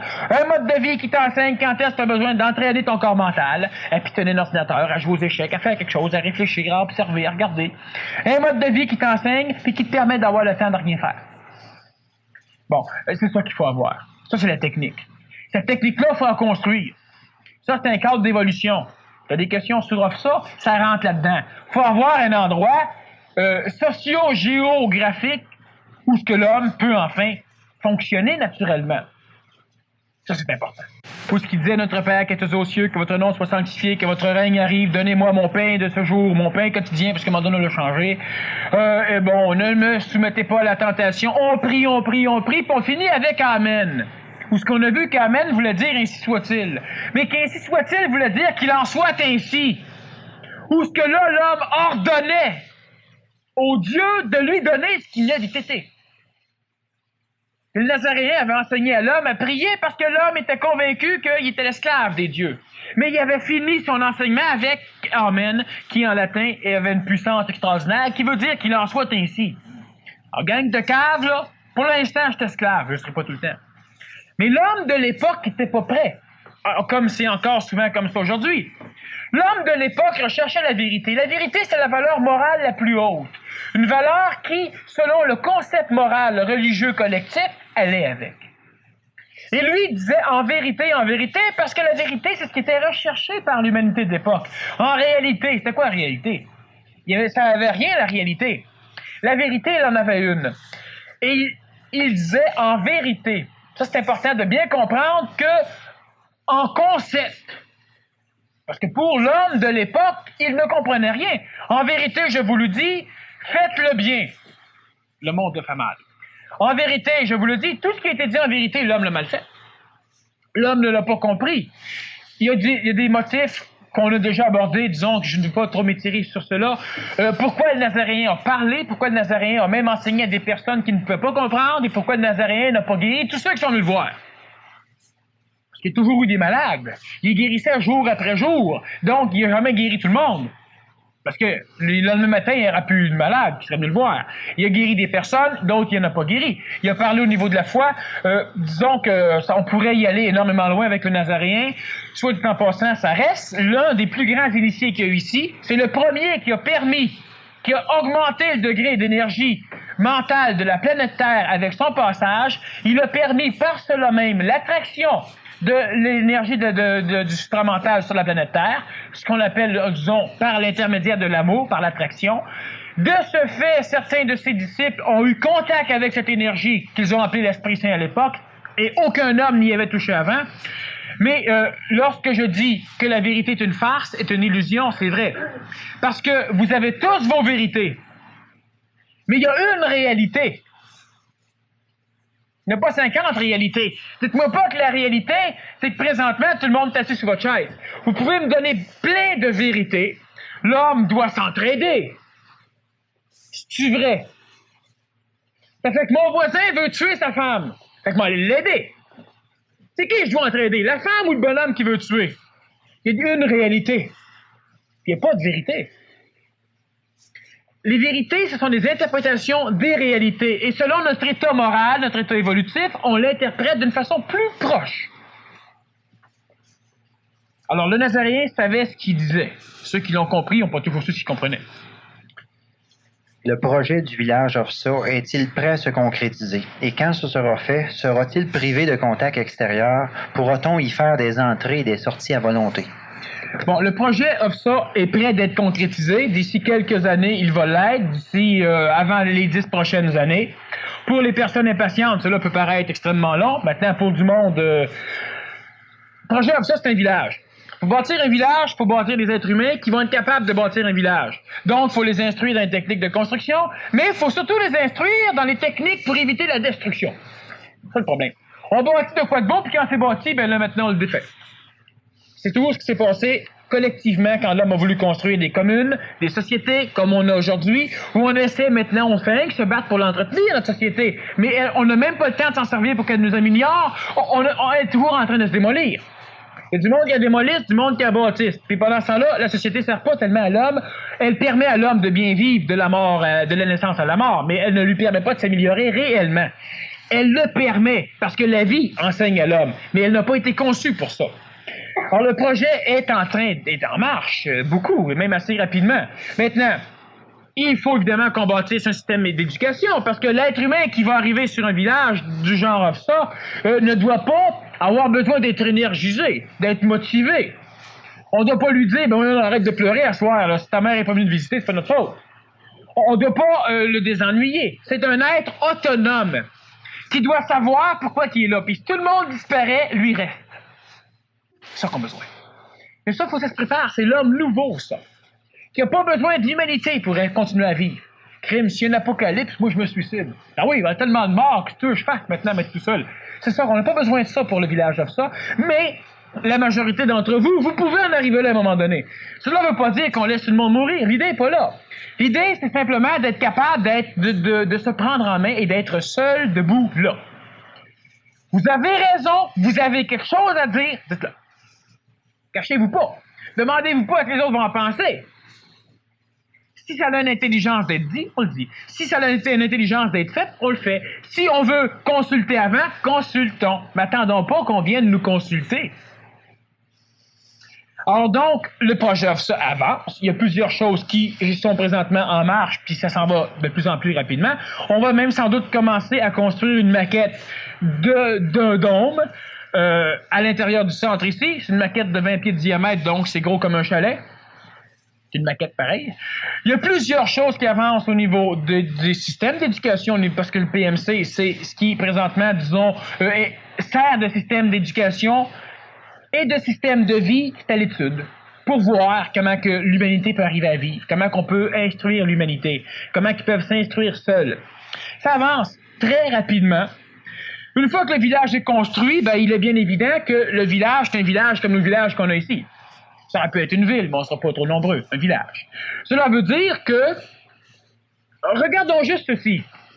Qu'est-ce qui est sociétaire, qu'est-ce qui est communautaire? Parce que ça, c'est une société communautaire. Tout ce qui est nécessaire à l'éducation, à l'amélioration, à l'entretien physique, donc à la vie, sur tous les plans, c'est communautaire. Cela veut dire que vous aurez moins à travailler pour qu'on aille plus. Il faut que ce soit communautaire. C'est un peu comme la société fonctionne. C'est un peu comme les communes ont voulu marcher. Par contre, tout ce qui ne sert pas à ça, ou tout ce qui est d'autre ordre, est sociétaire. C'est-à-dire que j'entends par sociétaire, c'est, je prends le terme comme on a dans nos sociétés. Ça, c'est à moi, c'est pas à toi. Sociétaire. C'est de même ça marche en société. Parce que les sociétés, en réalité, c'est des communautés, des grosses communautés. L'homme s'est réuni pour partager. Sauf que l'homme ne comprend plus pourquoi il s'est réuni, ce qui fait que l'homme veut garder chez lui, puis l'homme veut pas que personne vienne. Fait qu'on a des loquets, on a des voleurs, on a peur, on a ci, on a ça. On a peur même de parler, même si on pense, on peut pas le communiquer, on a peur de le communiquer, on a peur de se faire voler. Imaginez-vous. À un moment donné, on va travailler, on va avoir, il faut qu'on ait suffisamment d'argent, ça va de soi, une société qui est pauvre, une société qui est malade.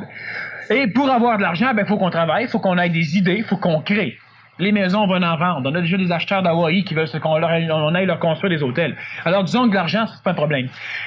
On travaille dans un champ, il faut de la nourriture. On va s'arranger pour cultiver selon les concepts de l'intelligence, des concepts écologiques ou une agriculture biologique. Mais on ne doit pas passer nos journées dans les champs. Il va falloir qu'on ait de la machinerie, il va falloir qu'on s'arrange. Et l'homme, non, on en a des machineries présentement. Si on va en Éthiopie et qu'on leur dit qu'un fermier est capable de nourrir 100 000 personnes, ils vont dire, hey, c'est utopique ton affaire, ça se peut pas. Moi, j'en coupe avec ma serpe pour nourrir 100 000 personnes. Non, le gars, il se met dans une machine, puis il passe, puis il fait un champ une journée, puis il y en a assez pour nourrir. Bon. La machinerie, elle existe, il faut l'avoir. Lorsque tu as faim, tu vas chercher de la nourriture et tu ne la payes pas, parce que tu travailles dans une société. Et tu n'as pas besoin d'acheter dans la société.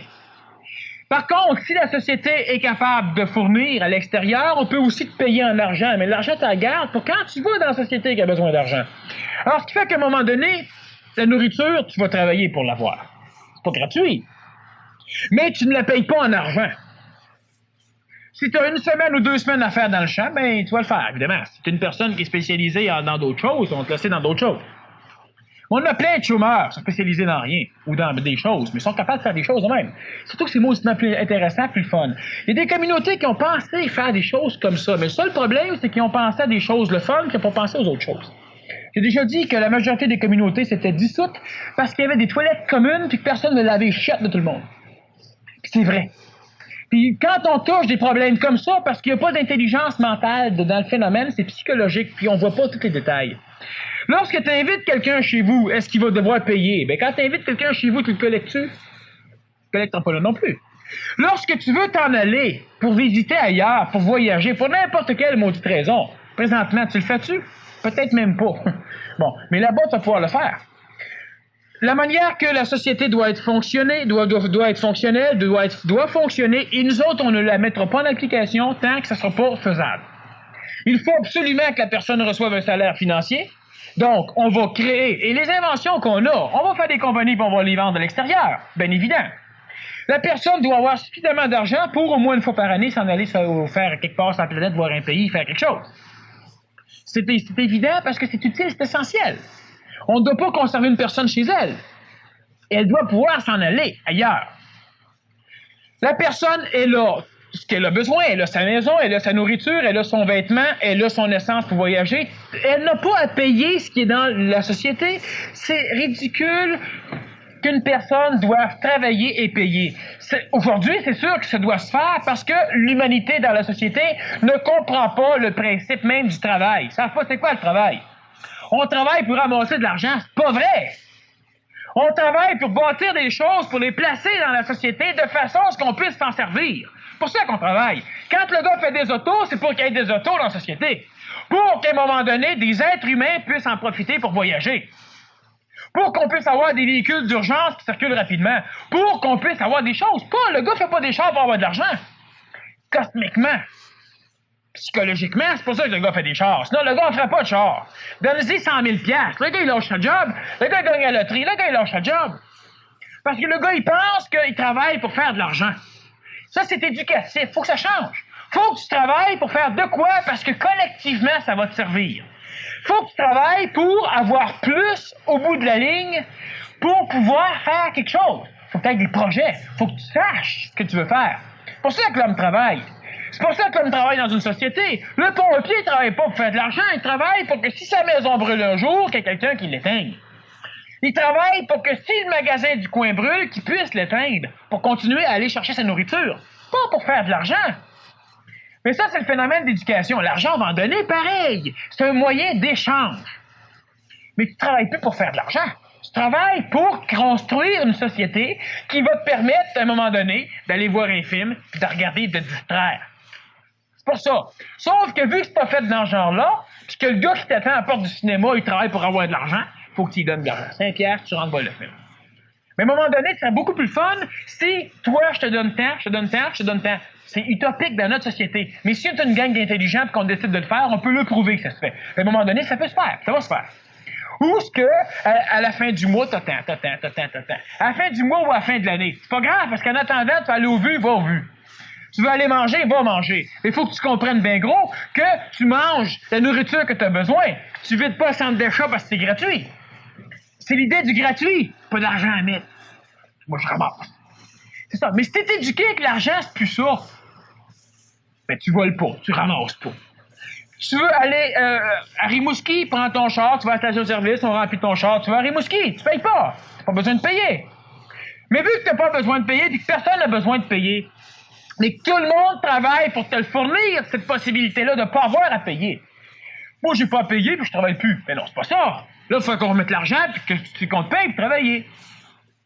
Moi, je ne plus les puits pour avoir du pétrole parce que quand je m'en vais n'importe où, j'ai plus besoin d'avoir d'argent. À un moment donné, tu n'auras plus d'essence mettre dans ton char, là. Fait que là, on va dire, ben, pour avoir de l'essence, ben, on va instaurer quelque chose. On interdit les cinémas. Ils font un coupon pour entrer au cinéma, puis le coupon, on te le donne quand tu ramasses l'essence. Fait que le gars va aller ramasser l'essence, ce coupon-là, on appelle ça de l'argent. Juste parce que l'intelligence de ce que c'est le travail collectif, de ce que c'est vivre en communauté, n'a pas, on l'enseigne pas ça à l'école. On l'enseigne jamais ça. Ça, on n'a pas besoin d'enseigner ça. Faut que tu gagnes ta vie, fasses de l'argent. Tu as une bonne job pour que tu puisses acheter. C'est pas pour ça qu'il faut travailler. Faut que tu aies une bonne job où tu peux créer des choses qui vont servir à la société ou ce que tu es dedans, toi. Donc, qui vont te servir. Ça, c'est important. Alors, au niveau du projet ça, c'est bien évident que tu invites du monde. Hein? Tu veux sortir, tu sors. Mais une chose qui est importante pour rester dans la société, c'est que le travail qui doit être fait, doit être fait. Mais on veut pas arriver et dire à quelqu'un, « Ouais, mais t'as pas fait ta job, là, faut que tu t'en ailles. » Non, on fera pas le village. On va faire le village quand il va y avoir du monde qui vont bâtir le village. Fait qu'on n'aura pas besoin de le dire, bâtir le village. Il va se bâtir le village. Du monde autonome qui ont décidé que je le faisais. Fait que moi, je vais bâtir une maison ici, je t'en paie. Puis j'ai acheté 1 000 par 1 000 de terrain que je vais revendre à mes chums. Lui pense comme moi, puis il est d'accord de faire attention à l'écologie, il est d'accord de faire attention à ça, il est d'accord à ci, à ça, j'y vends une partie de terrain. Puis je le vends à un autre, puis un autre, puis un autre, à un moment donné, on a une gang de monde qui vivent sur une même terre, qui sont tous ensemble, qui s'entendent.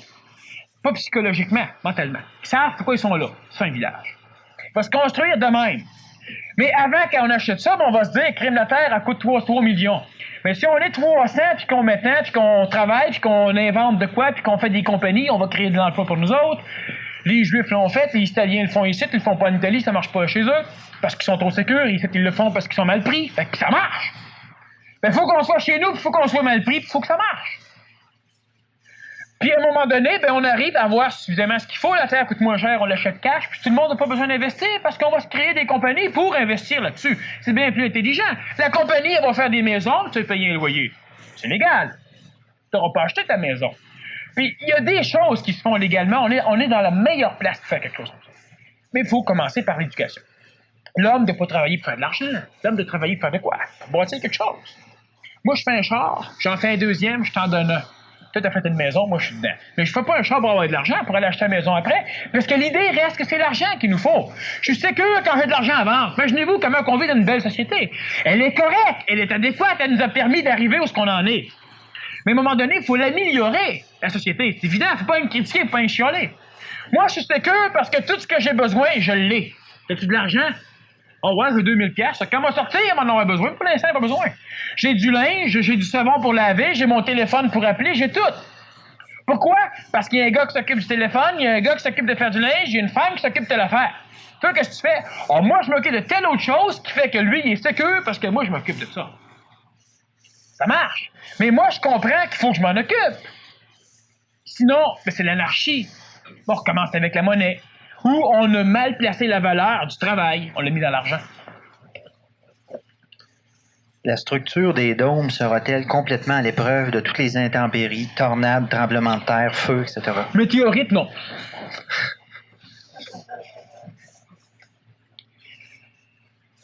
Elle va être à l'épreuve, disons que structurellement, technologiquement. Là, on l'a pas essayé, puis on n'a pas encore été la brasser, mais on va construire.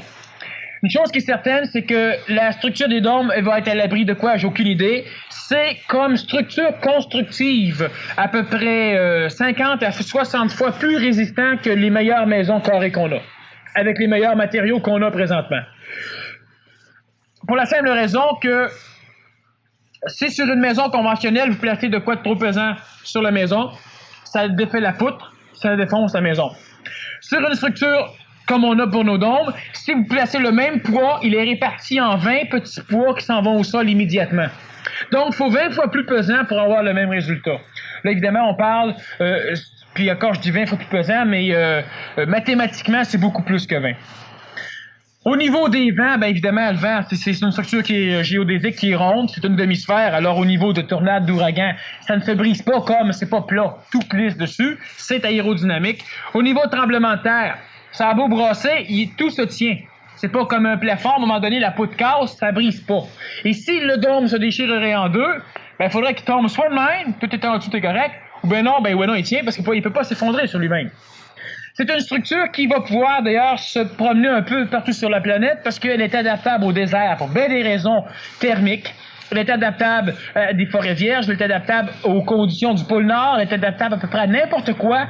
Au niveau esthétique, au niveau de construction, parce que c'est construisable en usine, vous amenez ça quelque part avec des containers, on bâtit ça, ça prend pas de temps, c'est fait, c'est isolé. Les matériaux qu'on a aujourd'hui, bien évidemment, contre le feu, il n'y a pas de problème pour ça. C'est un dôme solaire. Enfin bref, c'est à l'épreuve de pas mal de choses. C'est très, très, très bon. De toute façon, je vous dis pas que c'est bon parce que c'est ça qu'on fait. C'est ça qu'on fait parce que c'est bon. C'est différent. On a fait des recherches, on a fait des études dans la structure la plus solide, qui prend moins de matériel pour plus de place, qui permet des constructions immenses sans poutre de soutien pour avoir un espace psychologique. Et on a fait des recherches, puis on a ramassé ce qu'il y avait de mieux pour l'instant. Je ne dis pas que dans 100 ans, on ne changera pas. Pour l'instant, c'est à peu près ce qu'il y a de mieux. La superficie du village sera-t-elle grande et pour combien de familles comptez-vous la construire? Bon, comme je vous dis, présentement, le gros problème d'un projet sociétaire, comme d'une société, c'est l'être humain. On veut régler le problème de l'Afrique du Sud, ben, le problème n'est pas matériel, il est humain. C'est les humains qui se battent. Alors, comment grand va être le village? Ben, ça dépend du nombre d'humains qui vont être prêts à venir dessus. Et prêt, c'est pas moi qui va le déterminer. C'est le monde. Quand ils vont commencer à vouloir faire de quoi, quand ils vont commencer à s'arranger, quand ils vont commencer à moins souffrir, que ça marche pas tout de suite, il y a plusieurs choses. C'est quand l'homme va se développer tout seul. Pas moi qui va le décider. Je serai jamais là à la porte du village pour empêcher quelqu'un de rentrer. Il va rentrer. Puis il va sortir en courant s'il n'est pas prêt. Pas parce qu'on va lui dire, parce qu'il ne pourra pas rester là. L'attrait de l'autre société va être drôlement plus le fun, plus sécurisant. Combien de familles on s'en fout? Grande, énorme. Énorme parce qu'il nous faut une immense forêt en arrière, il nous faut de la place pour cultiver, puis il nous faut en masse de place pour avoir la paix. Très grand. Est-ce que les personnes qui vont l'habiter doivent être absolument des chercheurs ou des scientifiques? Bon, absolument pas. Quand on parle de chercheurs au niveau scientifique, non. Ça doit être des personnes qui cherchent par rapport à eux. Ça doit être des personnes des hommes nouveaux. On parle à un moment donné, on parle à la télévision ou à la radio, on parle surtout scientifiquement, pour la simple raison que lorsqu'on met un peu le psychologique ou l'humain à la télévision ou à la radio, ben évidemment, on est des choriens, on est des charlatans, c'est une secte qu'on veut partir, c'est une affaire de même. Bon. Alors, ce qui fait que c'est évident qu'on a besoin de chercheurs, de scientifiques, qui doivent tous, par contre, travailler pour l'homme humain, pour l'être humain, pour l'homme. Pas travailler pour la science, pour l'homme. Quand la science est au service de l'homme, ça va, mais quand l'homme sert à la science, c'est autre chose. Alors, évidemment, on a présentement plusieurs personnes qui sont très qualifiées dans des domaines reconnus par notre collectivité et qui font du travail de recherche tout à fait conventionnel. Mais ils le font parce qu'ils veulent permettre d'améliorer le cadre dans lequel se place l'homme. Et ça devient de l'ésotérisme. Ça devient de la psychologie. Ça devient, c'est pas de la philosophie parce qu'on l'applique. Mais ça devient quelque chose d'autre. Il faut transformer le cadre dans lequel se place l'homme. Alors évidemment, une famille, une personne qui arrive, qui est simplement cultivateur, mais qui est d'accord qu'effectivement, on peut améliorer des choses. Faut que l'homme veuille améliorer des choses. Je connais rien en électronique, puis après. Ça change quoi? Tu peux quand même rentrer chez vous puis remarquer que telle affaire n'est pas correcte. Tu peux t'asseoir puis vouloir l'améliorer. Puis quand on parle d'améliorer, il faut bien s'entendre, il faut que l'homme veuille au moins s'améliorer lui. Réellement. À tout prix. Alors, le village n'est pas construit juste de bonhommes à lunettes qui cherchent. Le nez dans les éprouvettes, il en faut. Il faut qu'il cherche pour l'homme. Ça, c'est important, par exemple. C'est primordial. Pas pour faire de l'argent, pas pour une compagnie, pas pour une invention, pour l'homme. Pour améliorer le sort de l'homme. Ça, il faut absolument. On en a plein. On a plein d'autres personnes qui ne sont pas des chercheurs, mais ce sont des personnes qui sont intéressées à apprendre. Ça aussi, c'est un autre critère. Il faut que tu veuilles apprendre. Apprendre quoi? Je m'en fous. Mais il faut que tu veuilles apprendre. Il faut que tu veuilles t'améliorer. Deux questions. Ici, là, on demande quels sont les matériaux. Puis l'autre question, c'est sur l'eau. Est-ce que l'eau est importante dans votre village, probablement, la qualité de cette eau-là? Bon. Les matériaux, il y a des choses présentement qu'on ne veut pas trop aborder en public pour la simple raison qu'on a beaucoup d'espionnage industriel dans nos sociétés. Et étant donné que présentement, en électronique, plus d'autres points, au niveau de la construction domiciliaire, entre autres, on a des choses qui sont réellement en avance. C'est des technologies de pointe. Et c'est bien évident qu'à un moment donné, si on parle un petit peu trop, ben là, il y a des compagnies qui vont partir à côté de nous autres qui vont faire de l'argent, ben nous autres, on en a besoin. Les autres, ils en ont besoin parce qu'ils veulent se sécuriser, nous autres, on en a besoin parce qu'on a des projets, ce qui est différent. Alors, je veux pas trop rentrer dans les détails techniques, sauf avec les personnes concernées. Au niveau de l'eau, au niveau de la nourriture, au niveau de toutes ces choses-là, c'est évident que toutes ces choses-là ont une importance. On a une technologie qui nous permet d'avoir de l'eau pas pure, parce que l'eau pure, c'est pas bon pour l'homme. Il faut de l'eau naturelle. Ça, c'est bon pour l'homme. Si on prend de l'eau, par exemple, et qu'on la distille, c'est bon pour un jeûne. Parce que cette eau déshydrate sans rien apporter à l'homme. Mais de l'eau naturelle, l'eau que l'homme a besoin, doit posséder une dose d'énergie vitale tellurique. Donc, c'est de l'eau qui vient du sol. Elle doit posséder des minéraux particuliers. Elle doit posséder des choses que l'homme a besoin. Parce que l'homme se nourrit avec l'eau. Et éliminer ce qui est dans l'eau peut créer certains problèmes chez l'homme. L'homme va donc devoir compenser avec une forme de nourriture pour prendre. Maintenant, c'est sûr que si vous êtes dans une ville et que vous avez, par exemple, vous prenez l'eau du robinet, ben, il y a sans doute moyen d'améliorer l'eau du robinet. Ça, c'était bien évident. Là, vous me demandez si dans un village où on pourrait avoir de l'eau naturelle, ben, on prend de l'eau naturelle. On va l'analyser, on va la checker, mais on va la laisser naturelle. Mais si on prend, par exemple, dans une société comme la ville, c'est-à-dire que si on va dans le village et qu'on connecte notre système d'eau à la ville de Montréal, ben là, il y a des chances qu'on ait de quoi pour changer l'eau rendue au bout. Parce que là, l'eau de la ville de Montréal est pure. C'est-à-dire qu'il n'y a pas trop de microbes, il y a un peu trop de chlore, il y a un peu trop d'autres choses. Il y a du fluor dedans, c'est bon pour les dents, mais il y a un peu trop d'autres choses. Alors, à un moment donné, peut-être que là, c'est intéressant de voir. Mais au niveau de vous allez en pleine campagne, en pleine nature, vous ramassez une tasse d'eau dans une source, ben vous ne commencez pas à la purifier, à la distiller pour la boire. Sauf si la source, c'est sur le bord du chemin. Mais là, c'est autre chose. Hein? Alors, pour le village, c'est évident que de l'eau, la nourriture est importante. Nourrir les animaux ou nourrir les plantes d'une façon intelligente pour avoir une nourriture intelligente, bien évidemment, c'est important.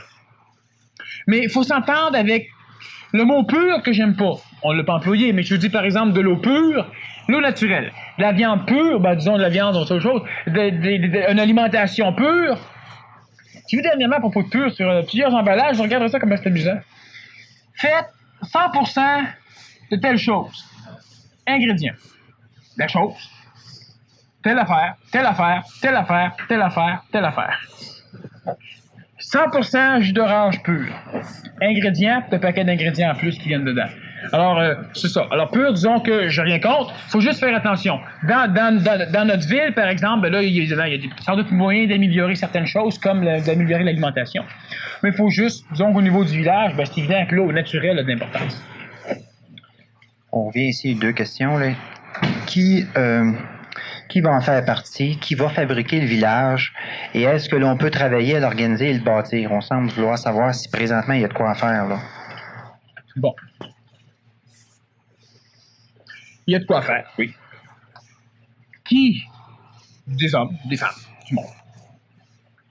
La majorité des personnes qui présentement travaillent au niveau du projet OFSA, c'est des personnes qui font présentement le programme aide-contrôleur, qui est l'expérience du village la plus avancée présentement, celle d'un système d'éducation pour permettre à l'homme de s'entretenir et de s'améliorer, comme pour permettre aux enfants de faire la même chose. Alors, est-ce que le programme aide-contrôleur est un filtre au village OFSA? Non.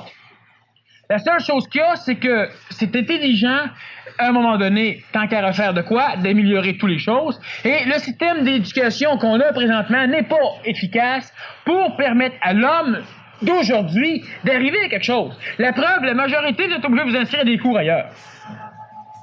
Bon. Alors, ce qui fait que puis les enfants ne sont pas... On leur montre pas à vivre, on leur montre pas grand-chose, on leur montre des choses techniques, puis après ça, démerdez-vous. Le système d'éducation doit être revu complètement. Et le système d'éducation, au niveau d'une société en santé, ça ne se fait pas par un professeur ou 2 ou 3.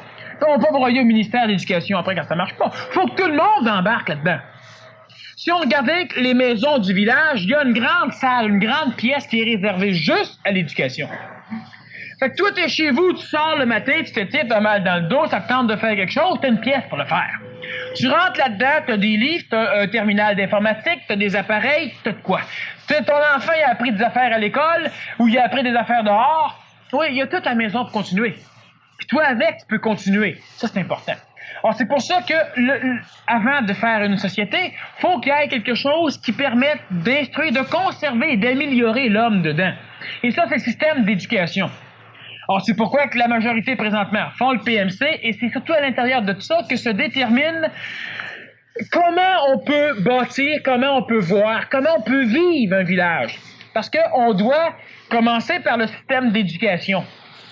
T'arrives dedans, toi, puis l'enfant, tu le remets aux autres. Ben oui, ben d'abord, t'as pas de droit d'enfant. Mais l'enfant fait quelque chose de croche, qu'est-ce que tu fais avec? Ben là, je sais pas, là, tu vas prendre un conseil. C'est pas ça. Faut que tu saches. Faut qu'on ait toute la même idée intelligente, la même idée. On peut avoir bien des idées psychologiques de bien des choses. On peut avoir bien des points de vue. Dans le mental, dans la logique, il n'y a qu'un point de vue, il n'y en a pas 50. Fait que si tout le monde a le même, il n'y a pas de problème. Si tout le monde est mental, tout le monde a le même. Alors, ce qui fait que présentement, qui va construire, j'ai aucune idée. Une personne va arriver, on va jaser avec, puis merde, elle est fin prête. Bienvenue. Mais la majorité des personnes ne sont pas fin prêtes. Un jour, lorsque toutes les structures du village seront établies, que le village existera, il y a des personnes qui peut-être, à cette époque-là, seront fin prêtes.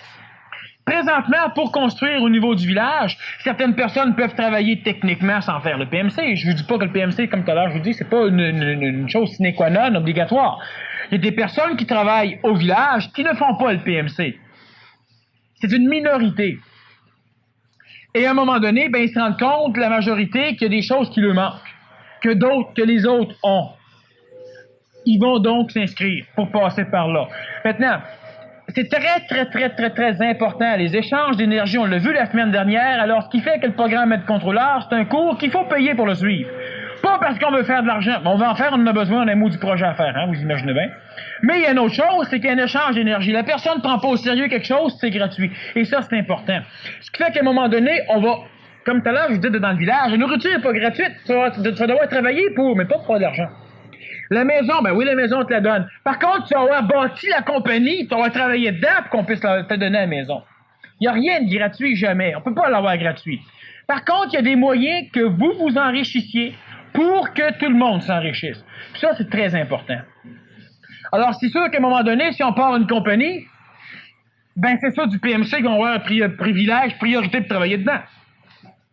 Parce que c'est ceux-là, surtout, qui mettent de l'argent pour s'améliorer. Il faut qu'on s'arrange pour qu'il y en ait de l'argent pour qu'ils puissent en mettre de l'argent. C'est normal. Il y a bien des choses, il faut que l'homme s'enrichisse financièrement. Pour que l'homme s'enrichisse, il faut que l'homme comprenne l'intelligence de ce que c'est l'argent. Il faut que l'homme comprenne l'intelligence de ce que c'est l'énergie. Puis ça, on a vu ça la semaine dernière, je ne vais pas revenir là-dessus. Il y a plusieurs choses qui doivent être faites. Il faut que l'homme devienne un fonceur. Il faut que l'homme décide qui embarque. Pas que ça coûte cher. Tu n'es pas assez riche. La semaine prochaine, la conférence, justement, c'est le combattant du Verseau.